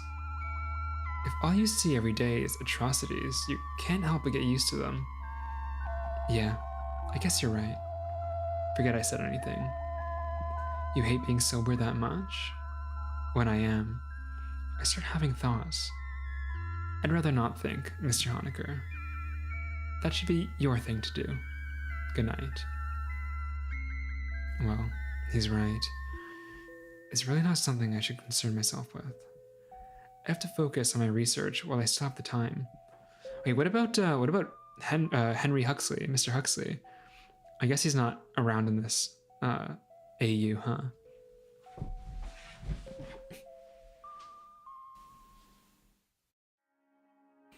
We're strolling in the park after school again. The weather isn't particularly good, but I have an umbrella with me. Vincent doesn't mind the rain, but I do, so I follow him like the butler of a rich household. His throat is bandaged. Vincent doesn't bring it up, and I don't ask. We stop at a small bridge. Oh, there's something I've been meaning to tell you for a while. No way! Is it a love confession, Mr. Fennel? Almost. I've been writing a novel. Oh? What's it called? Aether Almanac. Sounds fancy. I'm still in the process of writing it, and frankly, there's a lot to do, but I have published some chapters already. If you're willing to give it a read, I'd be happy to share it. Of course, I mean, you can't write badly. Thank you for your trust. It's a collection of short stories centered around one divine being. It needs a lot of improvement, and I don't expect my target demographic to be older than myself. Still, it's a work I love dearly. It's the first time I've heard him use love in regard to something. I should read it soon, I thought, yet ended up postponing it until the very last minute. One's writing is the mirror of one's soul. I was afraid of my imaginary construct of Vincent shattering upon looking into it.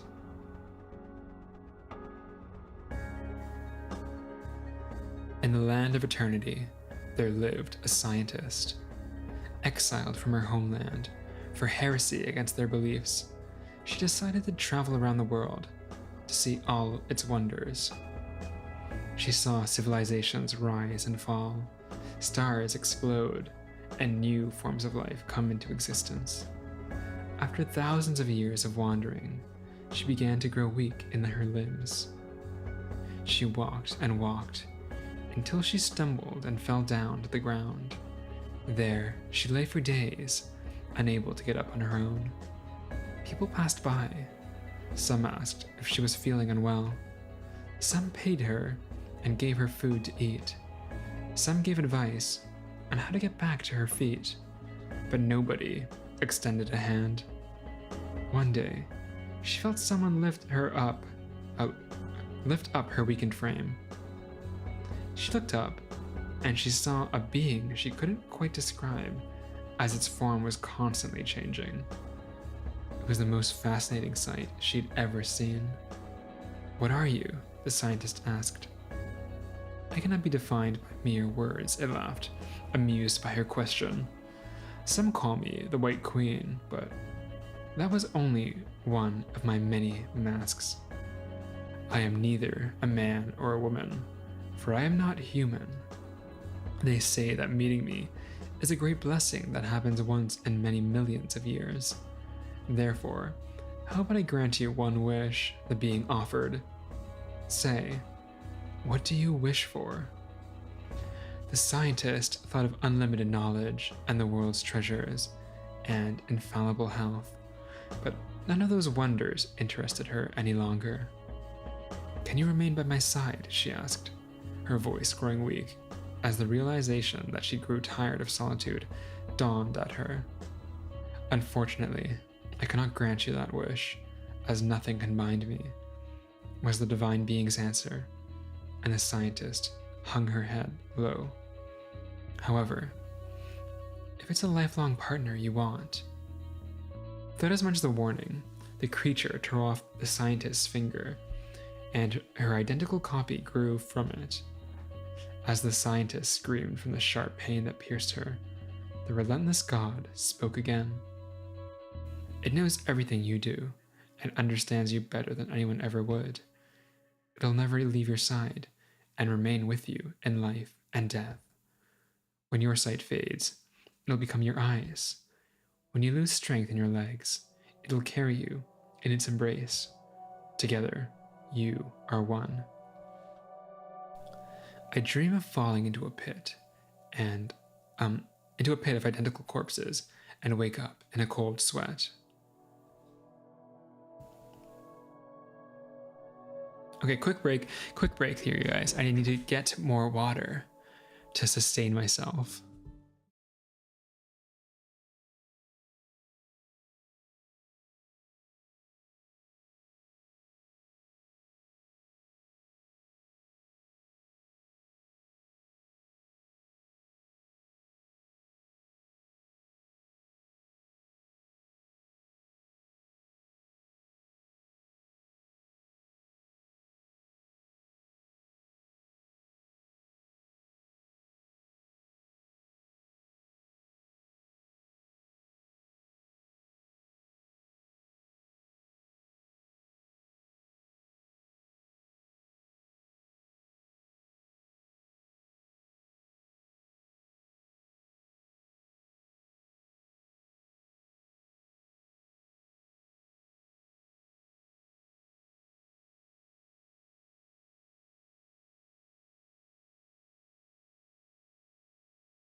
And with that, we are back.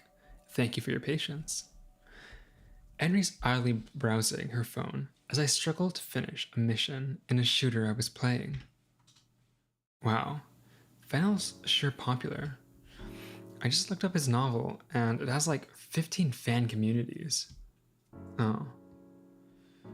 What are you acting all surprised for? Aren't you his fan or something? Stop it. I'm not a blind follower. I read his writing the other day. It's good, like, really good, but I didn't like it. Well, okay. Care to explain? Well, the overarching theme of his stories is that you can only save yourself. It's like other people don't exist, or they can't be of any help, even if they're around. His characters either choose solitude or end up in circumstances where they're surrounded by their own selves. Don't you think it's close-minded to think that way? Wow, Eiler. I knew you were dense as a brick, but not to this extent. What do you mean? Henry rubs her temples and gives me a reprimanding stare. Listen. Doesn't all of this remind you of a certain someone? Breaking. Young people, aged 12 to 16, found dead on the shore. The motives behind their deaths remain unclear. Newscaster voice, I'm trying it out. Numerous sources report that they were all frequent visitors of Heaven's Gate community website, a web cult whose beliefs may have led them to suicide. So the cult is real. The cult is real. Vincent skipped school for 3 weeks. When I see him again, there's a mask plastered on his face. Vincent Fennel is smiling. Not good. Not good. It's dark in the morgue. We sit on the cold ceramic floor. Felix Honecker doesn't have long left to live. How are you feeling, Mr. Honecker? Tired, but that's nothing new. Is everyone pulling an all-nighter because of me? Yeah. Even Florence didn't hold back on soap. Felix sighs. Even though I did nothing to deserve this kind of treatment, you all chose to act stupid. What are you sulking for, idiot? You'll see me tomorrow. That person won't be you. I doubt anybody will notice the difference. It's not like I did anything remarkable during my lifespan. You gave a shit about me. Although, you did that about everyone. Just like Henry, before he fell ill. It's unfair. We both know I'm not a copy. First, Mr. Honecker tells me it's okay to care. Then he complains when I do. Which is it? Do you believe in God, Bennett? No. Henry Huxley isn't someone as shallow as that. I see. Then, it must be the same for me too. Mr. Honecker, I will make friends with you the next time we meet. It's a promise then.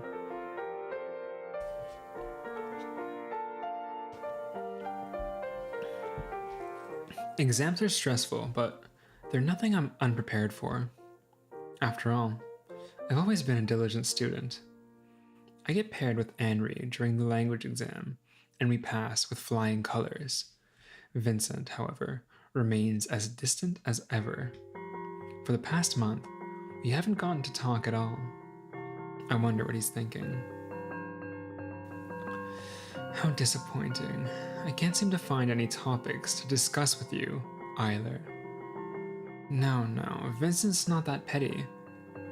The very fact you thought of me like that makes you the petty one. The truth is yours, imaginary Mr. Fennel. I understood the way I use words impacts people around me, so I decided to distance myself from people who are easily influenced. More plausible.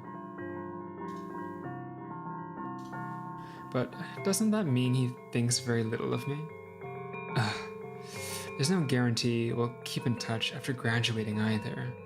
I can't shake off the feeling of frustration welling up and end up losing sleep at night. I'm so anxious that I decide to discuss it with Henry. She likes food, so I lure her in by inviting her to a cafe. He wrote what? Henry stabs a cherry tomato on her plate and makes a popping sound and bursts. Maybe telling her wasn't a good idea after all. So what if he's a cult leader? I want to talk to him again. Charles? Don't do that. No, you're not supposed to talk to cult leaders, okay? Don't do that. Look, everyone, on your Twitter profile, it should say DNI if you're a cult leader. Put that on there right now. Besides, he only helped copyright the text. It's not like he involved himself with their activity. Copy a moment. Your mental compass just did a complete 180 right now. Listen, I'm sure he understands the weight of his actions. His current isolation might just be damage control. Are you sure he's not just a control freak who enjoys having power over others? God, Henry, are we talking about the same person here? He's the most tactful person I know. He wouldn't... If you commit suicide because he told you to join your... because he told you your imaginary world will become real, don't come crying to me. You can't cry if you're dead, Miss Warhol.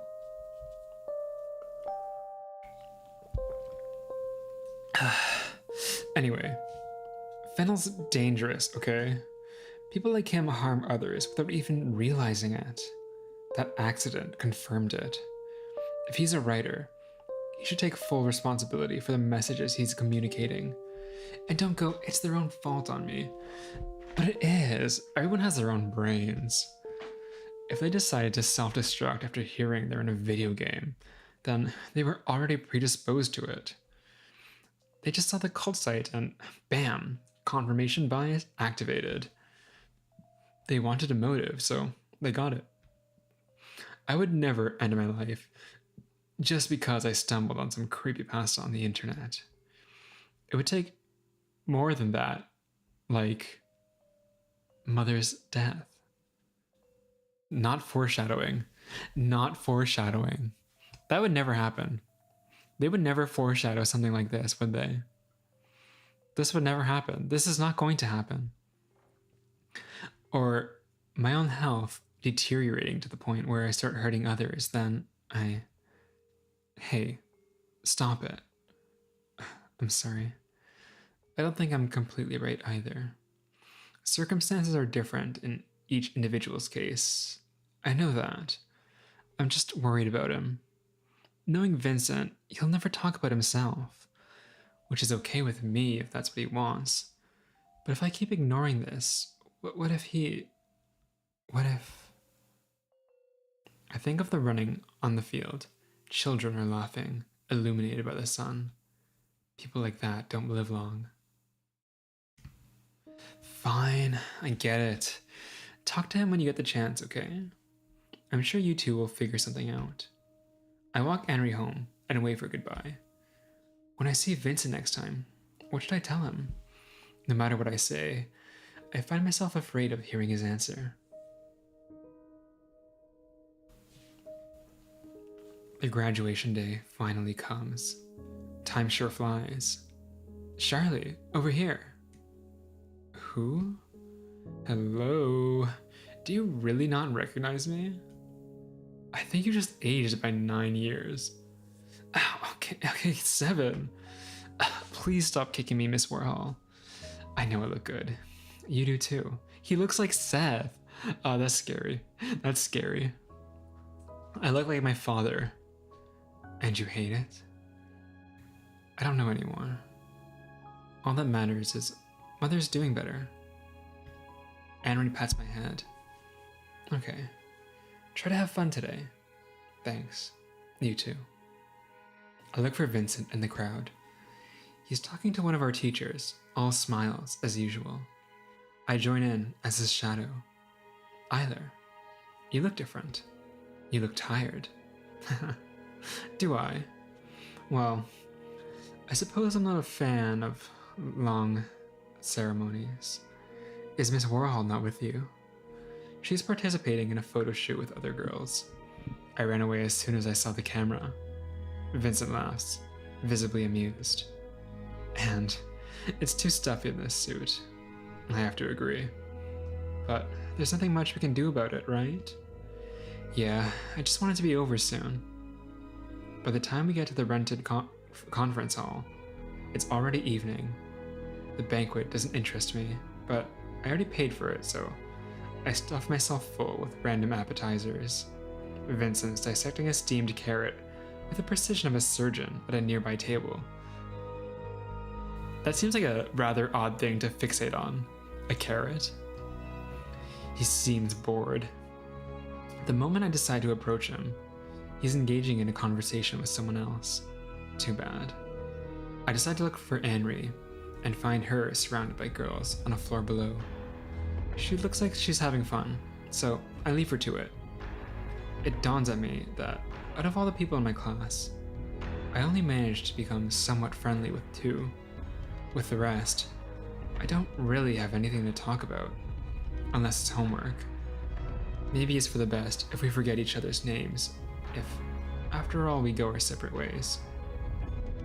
In a corner of my eye, I see Vincent leaving the hall. You're leaving? Just taking a walk outside. It's a bit noisy in here. Oh, alright. It doesn't look like he's going to come back. See you later then. See you. Crap, his coat is still here. When I run out of the building, Vincent is nowhere to be seen. I jog a bit to the main road until I spot the familiar silhouette. Fennel! Wait, your coat. Oh, thank you.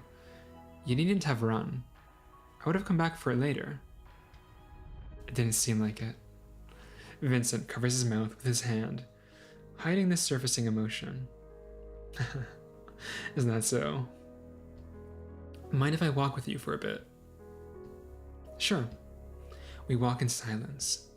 There's too much on my mind, but I can't put any of it into words. Somehow, we ditch the prom night without really planning to. I don't think anyone's gonna look for me today, anyway. We reach a viewpoint on the hill. Hill? Hill? I have a bad feeling about this. It's the highest platform in the old town. Vincent is panting lightly, exhausted from climbing the stairs. It's pretty high up here, isn't it? I'm not fond of high places. It feels all too familiar for some reason. I feel sick. I like them though. Even the air here feels cleaner. Vincent leans over the fence and inhales the night air, being above everything, leaving all the noise and commotion down below.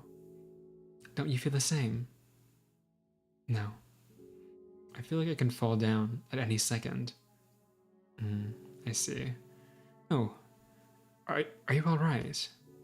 I crouch down, my head spinning. I'm not all right. It's like we've been here before, yet it's not the same. You never talk about anything that really matters, do you? Always all smiles and big talk. Talking, yet nothing you say has real weight to it. I'm sick of your smiling face. What? I see. Should I say what you want to hear then? Or agree with everything you say like you always do? Ugh. My personality has nothing to do with this, does it? I'm led to believe that you're as much of a control freak as I am. No matter how much others worry about you, you decide to shoulder everything on your own. That's because of how my mother is. That's because I don't want to be a burden. But for you, it's all about your image. But if I asked for help, who would provide it? You? At the very least, I'd listen to what you have to say. You just don't trust me enough. You don't trust anyone. Vincent's eyes gleam with ice. The only one who sees a problem in it is you, either. You're not the solution to my problems.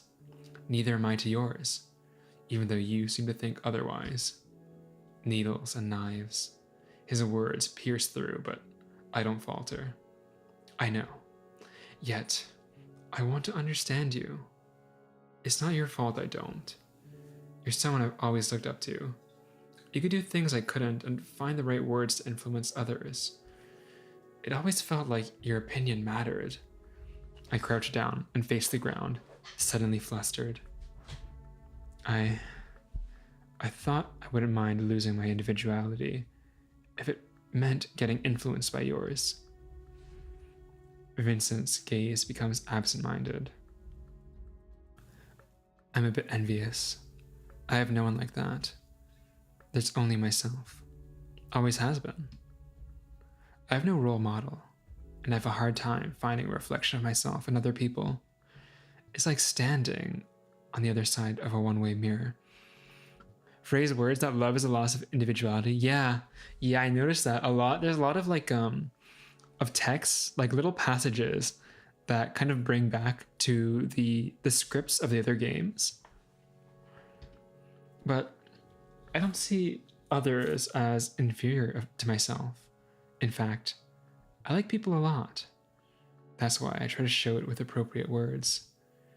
Language passwords. Like we discussed once, remember? Friend, soulmate, partner.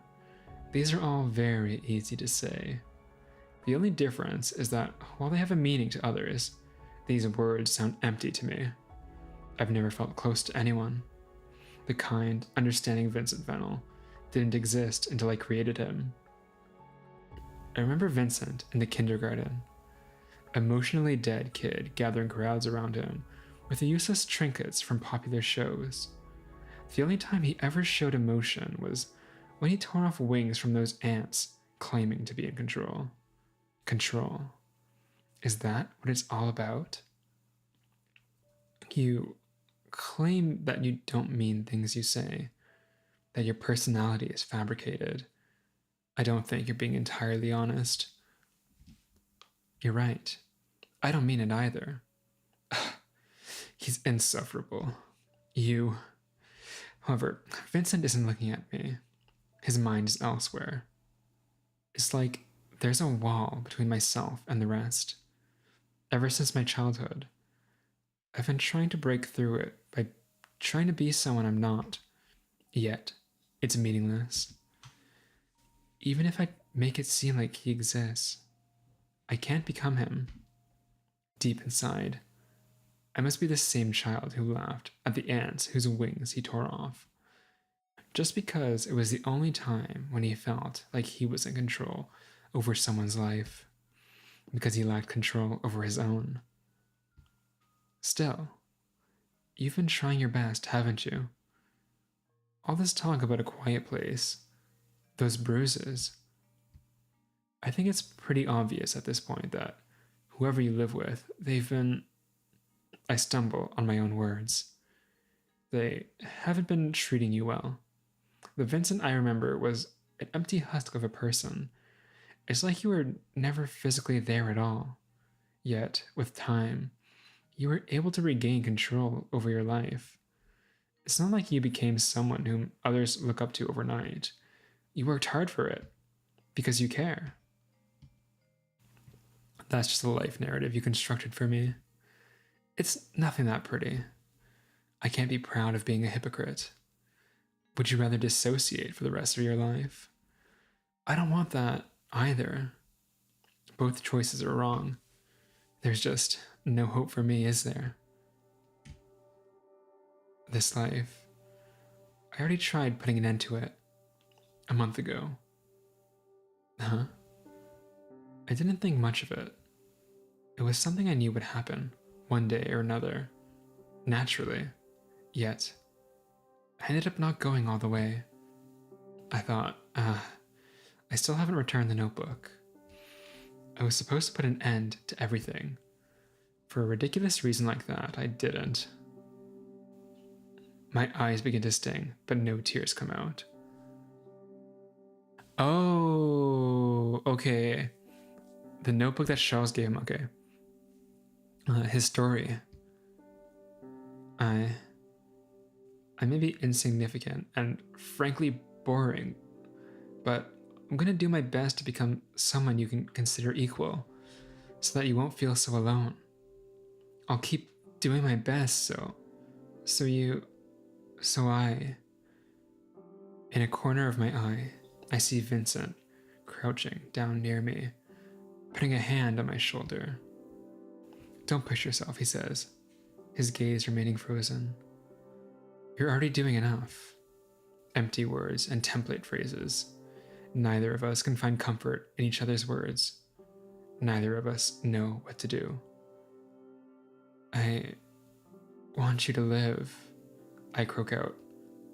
Not to a corpse, not to an imaginary construct, not to a vacant shell, but to Vincent Fennell himself. History repeats. I can't see his face. I see, Vincent says simply. No tears, no surprises. That's how Vincent Fennell is. Yet, his words sounded almost thankful. Vincent gets up and extends his hand to me. Congratulations on graduating, Charles. I reach out and accept his hand. The future still remains uncertain. Yet, I feel like I'll be able to fall asleep tonight. The sun rises. A new day has come.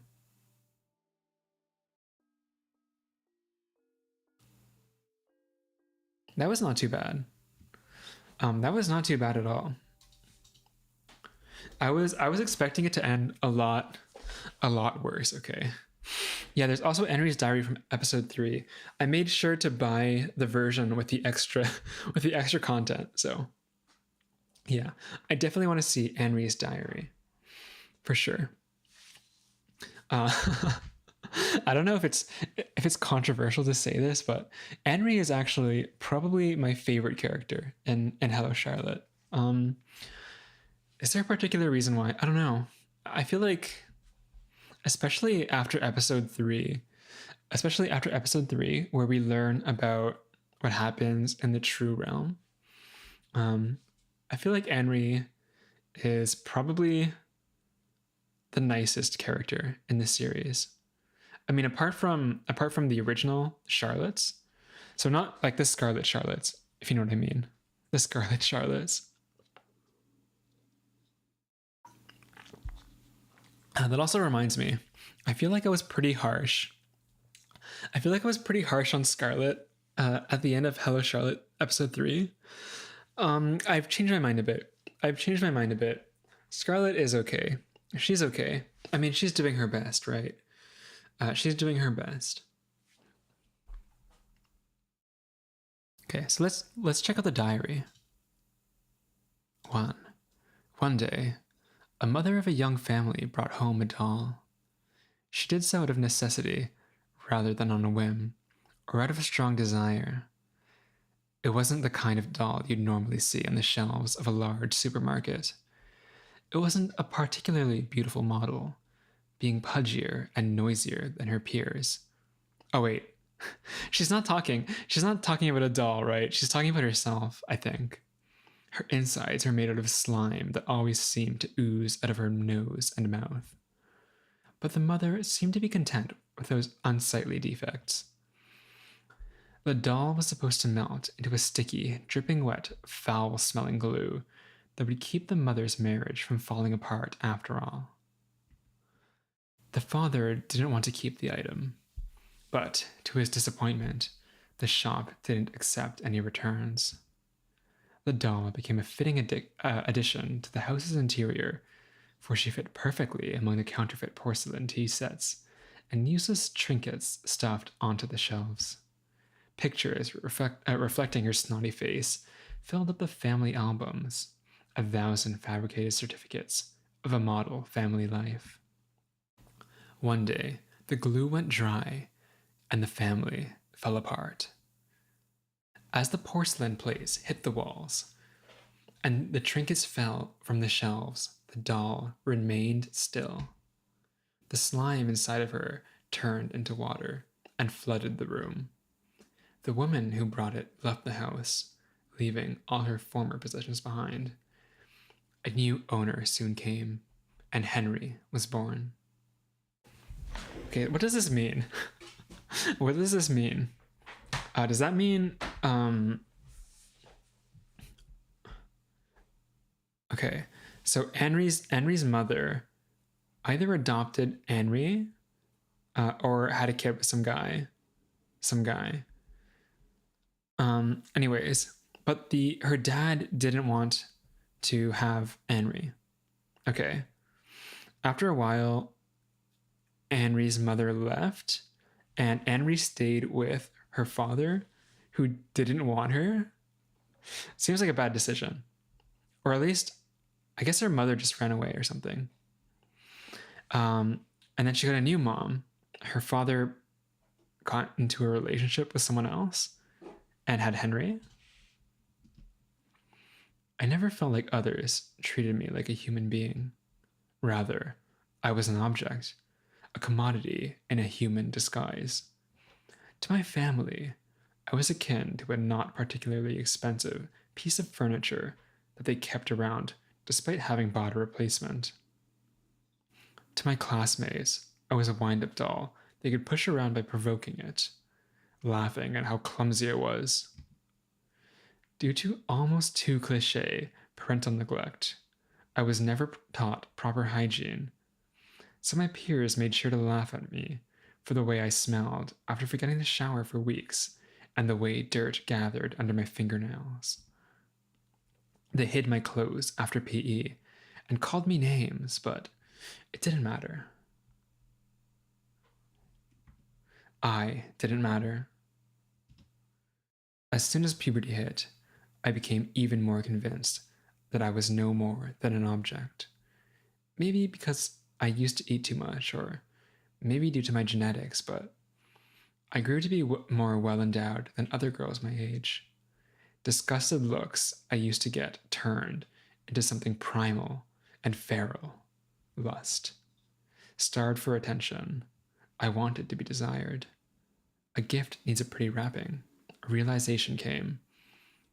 Under my modest clothes, I wore stockings and garter belts. Asked for expensive underwear as a birthday present. Began paying more attention to my hygiene. My hair became perfectly combed, not a single strand out of place.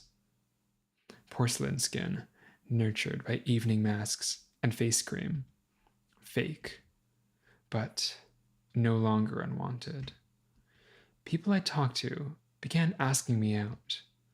Girls swarmed around me, talking about boys, periods, and reality shows I couldn't bring myself to care about, but watched anyways.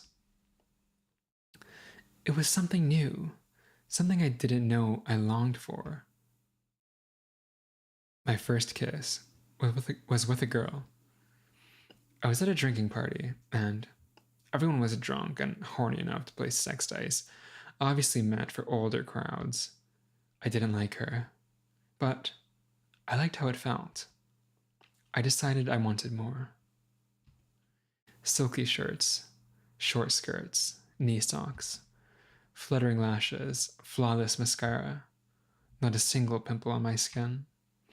It didn't matter that I was stuffed with chunks of meat swarming with maggots, squirming, wriggling, eating me from the inside. Charles Eiler wasn't a particularly attractive person. Let aside his above-average looks, something about his attitude gave away that something wasn't right. Maybe it was the way he scratched his skin and bit his nails, or the way he stared into empty space, muttering something. There was no Wi-Fi on his flip phone yet. He was constantly taking it out of his pocket in short intervals, typing a message to nowhere, setting an alarm clock off and back on. A foolproof tactic to ease rising anxiety. In class, he would often respond to the name of a girl classmate, and everyone would start laughing. He'd cover his mouth, mortified, realizing that the teacher's question wasn't directed at him. Oh, he responded to Charlotte, huh? Stifled mutterings, jerky movements. Constantly on edge, anxious and detached, Charles Eiler was far from pleasant. Yet, I found us to be similar. I felt like there was something eating him from inside. Maybe he was stuffed full of maggots too. Yeah, right? It makes sense, doesn't it? Because they mentioned that Charlotte was his self-insert originally in his stories, right? And on his messaging app, on Hello Charlotte Discord, he had a Charlotte PFP. And his name was Charlotte too, actually, right? Rather than Charles. We were sitting in an empty classroom. I was absent-mindedly scrolling down the feed on my phone. Eiler was finishing his homework for the next day. He did all the assignments during breaks and got excellent marks for it. That's why I never got why he was in such a rush. So, what's your answer? Yes or no? Eiler didn't look me in the eye. Instead, he was looking at a spot between me and the window frame. What? Oh, sorry. What were you talking about? I couldn't hear you well in the noise. Eiler's voice echoed through the empty, eerily quiet classroom. Everyone else had gone home a long time ago. I started to get annoyed. Like I was saying, will you date me? Seconds passed. Eiler muttered indistinguishable words, still distracted by something. He was visibly uncomfortable.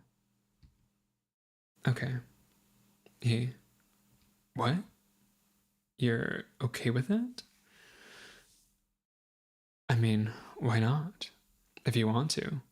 Listen, I need to go home. I need to go home quick. I'm sorry.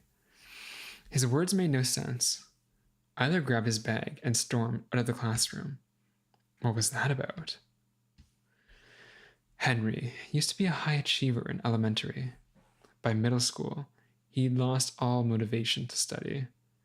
Eventually, He stopped leaving his room. You need to spend more time with your brother, Father told me on numerous occasions, each time more insistently, his wife nodding behind his back. As if this smelly freeloader didn't get enough attention from them already. So sometimes I sit on the phone in my brother's room, listening to the click-clack of Henry's mechanical keyboard, which he spent tons of money on. Just me? Is that just me? It was always dark in his room. Don't get into keyboards, you guys. Don't do it. Don't do it. Run. The air inside was damp, laced with a lingering stench of instant noodles and used tissues littering the floor. Ew. Oh my god. No. I mean, he used them to wipe his mouth, right?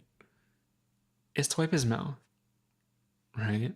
Or he has allergies, like me. He has allergies. Surely. Ugh. Genshin players that you. I feel like it's more than just Genshin players. Azure lane players for sure. Sometimes Henry got tired of playing and flopped onto the bed near me. He wasn't a talkative kid, so I never got what he was thinking. Sometimes he'd crawl onto me and bury his head in my chest and just lay there as I blankly stared into space.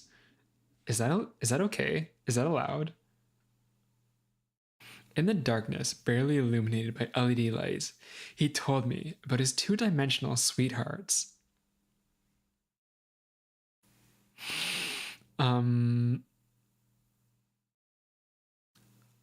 No comment. Like then, Henry brought out his smartphone and shoved it into my face. It's Space Idol Gururi. All of these are from the anniversary poll, he muttered, scrolling down his card collection. How much did you spend on her? Not much. Liar. Henry. A reluctant pause. She's worth it. I felt tired. Hey, shouldn't you be interested in real girls at your age? No, they're gross. Am I gross too? Kinda.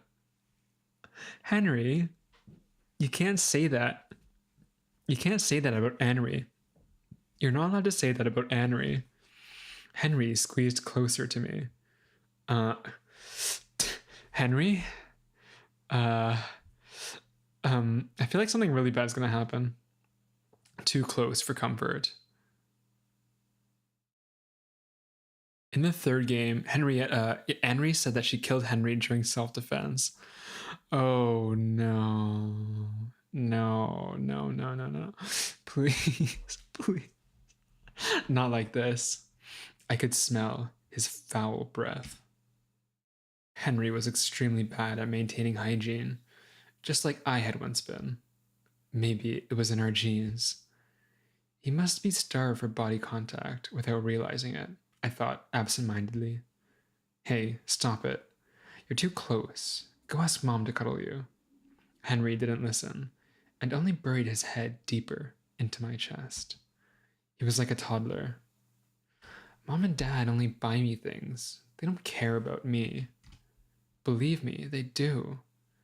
Unlike you, I didn't have that luxury. Say, why won't you leave your room? It's pointless. What is? Everything. There's nothing I want to do in life. The only times I feel happy are when I play games or sleep. But I don't want to die either. So I'll just stay here forever. How pathetic. Charlie, you need to see a doctor. I gave Eiler's hand a firm squeeze. He was shaking. We were sitting on the cold floor in the boys' bathroom. There were around 15 minutes until the third period ended. I was trying to ignore the writing on the wall. Warhol is a slut. Eiler responded with a minute-long delay. What would they do? Stuff me with pills? At the very least, they'll help. They didn't help Mother. I'm talking about you. Charlie, please, stop pretending you're okay. If you're planning on telling me that's what's wrong, then at least, at the very least, try to seek help yourself.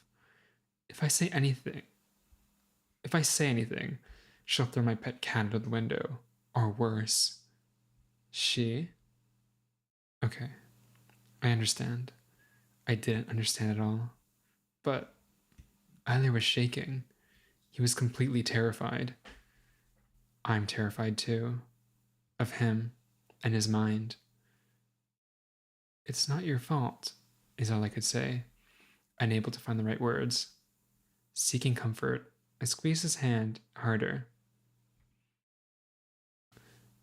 It was the end of the year party.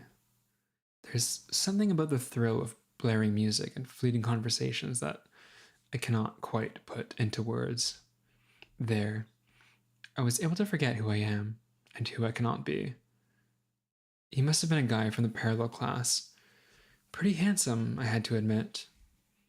Care for a drink? He asked me. Sure, I replied, and took the plastic cup from his hands. This isn't going to end badly, right? This is going to be completely fine, right?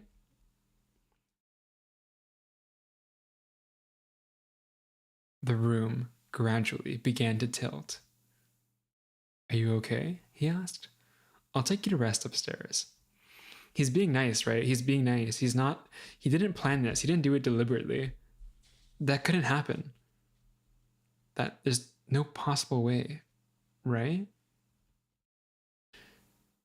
There was something in my drink, I belatedly realized, as I was led to the upper floor. As my consciousness faded, I thought of Eiler. It was dawning on me that he didn't want to own, to possess, to consume. He didn't want me. Didn't want anything I was able to offer. He wanted something that couldn't be seen, something immaterial and ethereal. He wanted to be saved.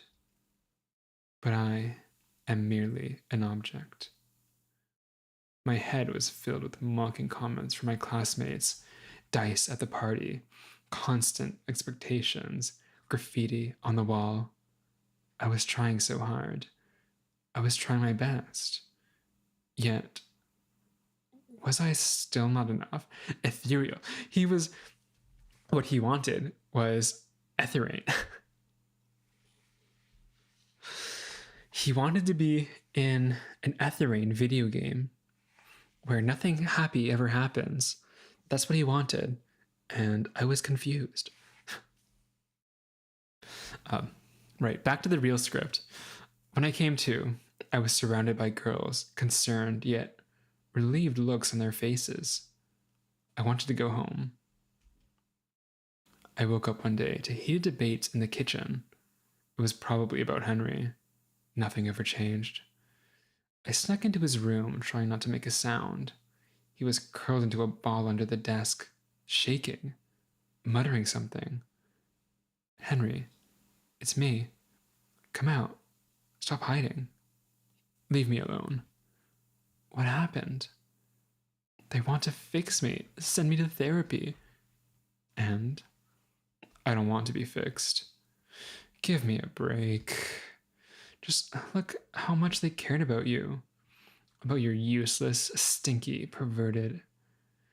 I had to calm down. Then, what do you want? To be with Gururi. Gururi is not a person. I don't give a shit. Hey, language. That is very ironic coming from Henry. You just don't want to make any effort to gain positive emotions in real life. Henry got quiet for a moment. I'm tired, was his only answer. I'm tired too. Charles Eiler started taking pills. No more jerky movements. No more staring into space. There was a permanent smile plastered on his face. It rhymes. He seemed alarmingly normal. We went out for food and movies. I made sure to Instagram all the food we ate and the places we visited. It would surely become the proof of our normalcy. I talked about myself, and Eiler actually heard me instead of spacing out, erratically checking his phone and muttering something under his breath. In turn, Eiler told me about Mother, about things he saw that others didn't, about a writer he admired. Everything was normal, just like I wanted it to be. So, like, did you two do it already? Wait, who's A? Oh, girl A. Henry. Oh, come on. Of course we did. A. Oh my god, for real? He seems like such a wimp, though. I bet it was the worst. B. Girl B. TBH. You deserve so much better. A. You weren't lying, right? I can't believe that Eiler is capable of anything more than hand-holding. B. Like, did he finally man up? There's so many of them. If a guy doesn't want you, then there must be something wrong with his dick. Looks like you'll have to take action and help him overcome it somehow. Otherwise, your relationship is doomed. Lol. Right, Henry? Lol, yeah. Okay. Look, you can't. Don't try to fix people like that. Don't do it. This doesn't insult you? I asked, showing Ali the group chat. I lied to them about everything, but, you know. Charles yawned, shaking his head in disinterest. You only get insulted when you view something as insulting, C says. He elaborated. So no, it doesn't. What the hell? I thought you'd be hurt or something. Charles laughed mischievously. What? You wanted to console me, Miss Warhol? I turned away, brows furrowed. I got upset, you know. They don't know you at all. He was taken aback at first, then ruffled my hair with his blistered hand. Sorry. Know what Stoics say. You're provoked by your own judgment of the situation. And we can't expect people to view us the way we perceive ourselves. Do you think Charles would listen to Sigma Male Grindset? I feel like he might. So, don't worry about me. Here he goes again, apologizing. I was fairly sure that even if he understood all of this, some part of him must have been affected. But his words were somehow reassuring. Did he feel the same way when he talked to Steve, I wonder? Feeling above everything, unaffected by surrounding opinions. That person really must be someone strong if they were able to influence Charles to this extent. If I stay by his side, maybe I'll be saved one day too, I thought, and that thought alone felt comforting enough to get me through another day. Charles turned on a horror movie, and I fell asleep on his shoulder, personal space be damned. That was the last conversation we had before everything went to shit. The god of his world was no more. Months later, we moved to another town. Okay, I was curious about this. What happened after Henry moved? It was never my decision to make. I left most of my possessions at the old home. Henry played Pokemon during the entire trip, then vomited onto my shirt, carsick. I pet his oily hair, letting my nails sink into flakes of chronic seborrhea and dead skin. Ew. I thought of Charles once again. Without anything solid to ground him, wouldn't he float away? In the last moments we spent together, it had already felt like he wasn't present, as if the maggots swarming inside of him had already consumed his insides. How unfair. Hey, how are you, Charlie? You should leave him alone, Henrietta Warhol. Eiler, I'm being serious. So am I. Please stop writing us. Wait, is he Taking the name C? That's kind of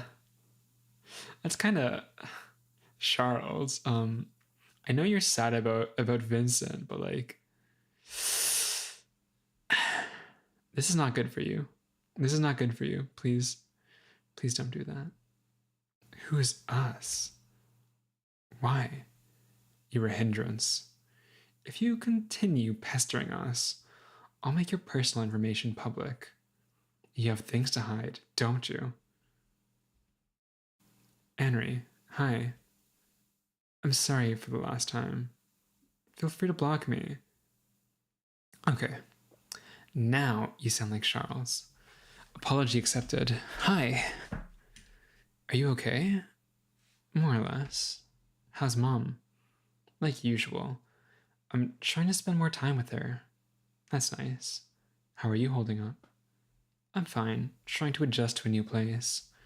Henry's an idiot and blew a whole load of money on online gambling, so Dad took away his debit card. Serves him right, I guess. I'm working as a waitress right now, so I have my own income. But I guess most of this money will go to my parents anyway. Debts and all. Do you have plans for uni or? I'm taking a year off. Can't deal with it right now.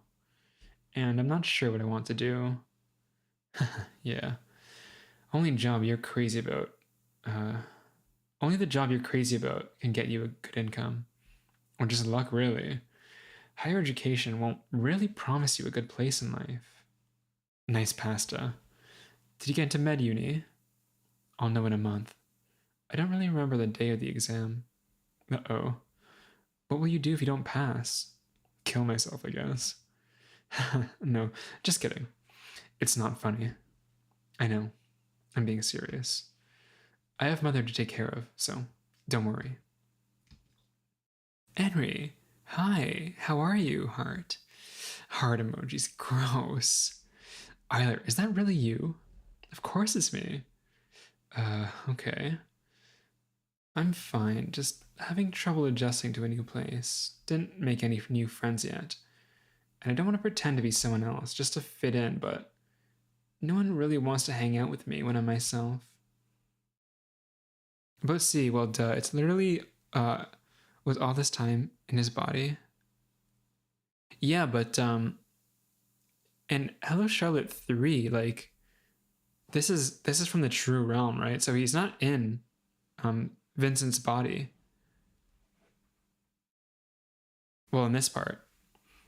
I mean, I guess he does that. He does go into Vincent's body, like, I don't know at what point, but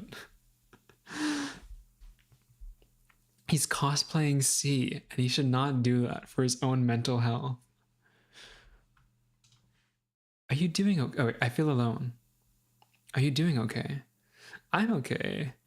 XXXX specifically asked me not to talk about the remnants, though. Who? Remnants? Charlie, I'm scared of you, of what you're becoming. I thought I didn't understand you before, but now I feel like I don't understand you at all. And I'm not really sure what to do. You need to seek help. Shit. I'm so sorry. If you're reading this, it's me. I'm not okay. Like the My Chemical Romance song, I'm Not Okay, I Promise, released in their studio album, 3 Cheers for Sweet Revenge.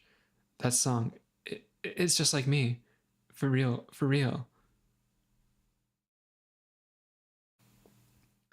I'm not sure if I'm myself anymore. Sometimes I just close my eyes and then find myself at an unfamiliar place several hours later. I passed the exams, but I'm failing classes hard. I feel like vomiting just looking at people.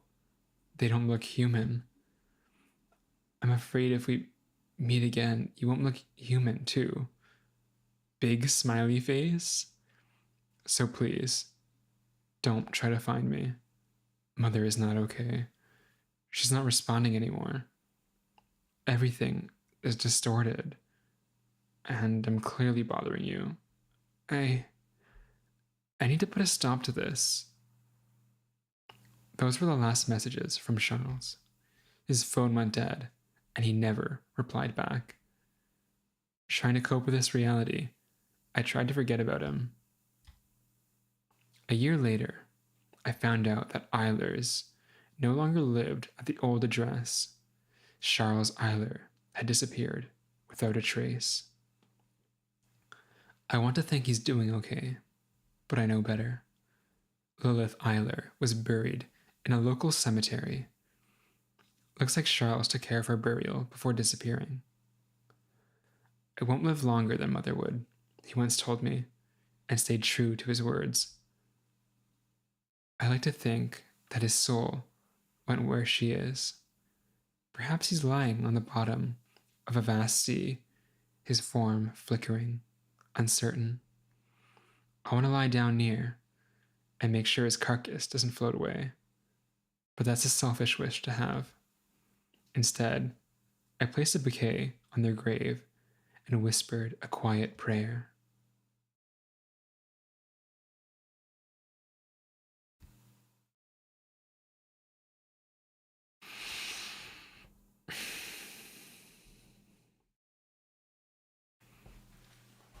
I mean, I guess it wasn't the worst ending. Well, that was pretty much just more context. That was more context. The diary was more context to episode 3, right? What happens in the true realm. Yeah. Everything in this game is pretty much very bittersweet. Very bittersweet. Or maybe just bitter. It's just bitter. It's just very bitter. Live, laugh, love. Henry. I hope she lives, laughs, and loves. I want Henry to live a long and fulfilling life, okay?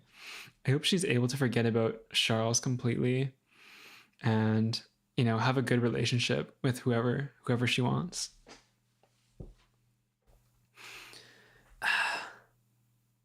Man, they said it was going to be an alternate universe, right?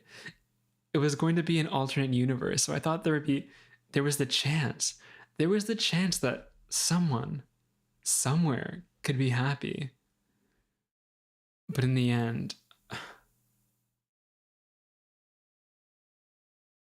it was just, I don't know how to describe it.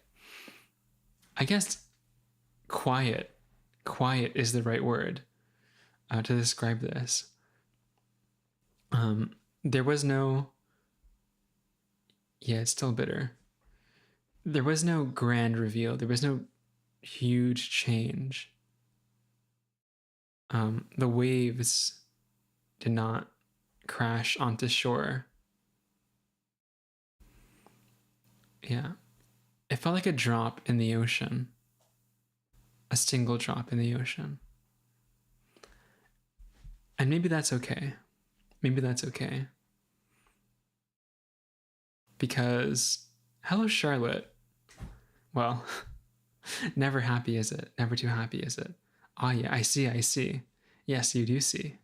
I will make you see. It's not about being happy, is it? That's sad, though. I really wish somewhere out there, an ounce of happiness could be obtained. But maybe that's just going to be in the fan fictions. Maybe if I want a happy ending, if I want any sort of happiness, it'll be in the fan fictions. But yeah, so that brings an end. To Hello Charlotte. It's the last Hello Charlotte stream forever, potentially. Well, I will definitely play the next game in the same universe, which is Rehab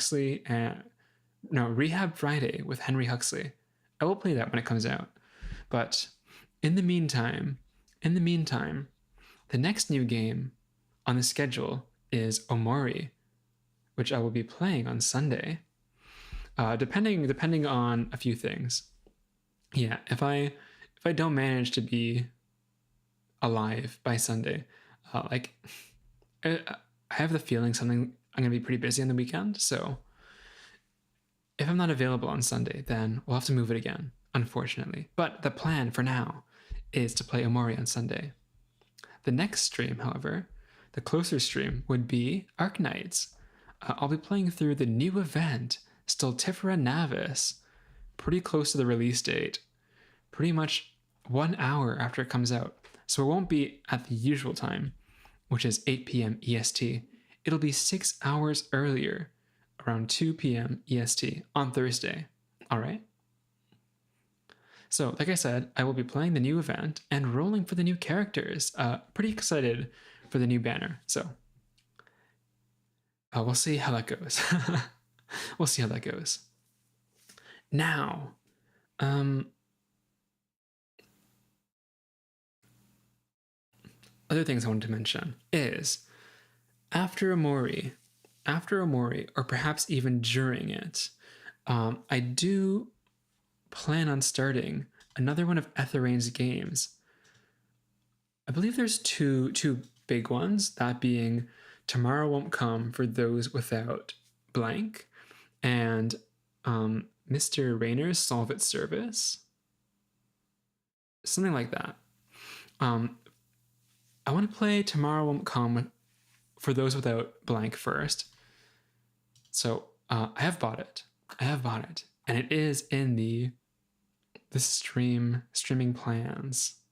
So when I find an opportunity to start it, I will begin it at some point. So look forward to that if you're a fan of Etherain's games. Thank God it's not at 3 o'clock. Why is that? I have a feeling it'll go on for a bit. Yeah. It seems really good. The art style seems different. Tomorrow Won't Come. The art style feels more staticky, perhaps. Maybe a bit darker. Yeah. So I'm excited for that as well. With that said, though, I think that's it for stream-related information, related news. I know you'll enjoy Omori. Oh, for me, your streams that are 3 a.m. Oh, okay. Sorry about that. Yeah, I guess it'll be quite a bit earlier then, huh? What's that? 3 minus 6. 9 p.m.? 9 p.m. It should be a bit more humane. I'm very sorry about that.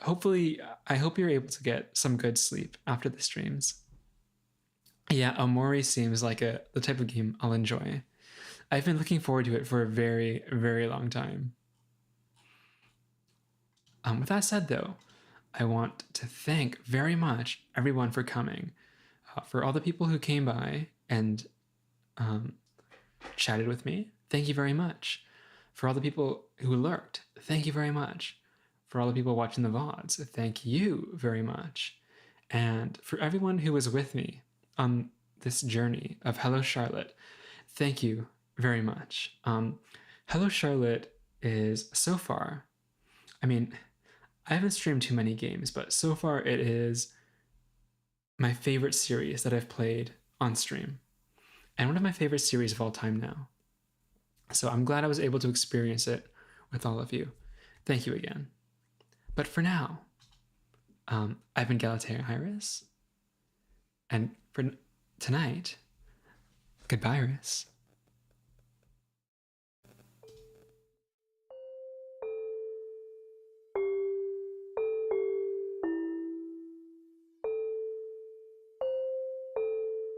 Inside a dream, I laugh, and the world laughs with me. Inside a dream, I forget, and the world forgets with me. Inside a dream, I am the world. Hello, world. Hello, Charlotte.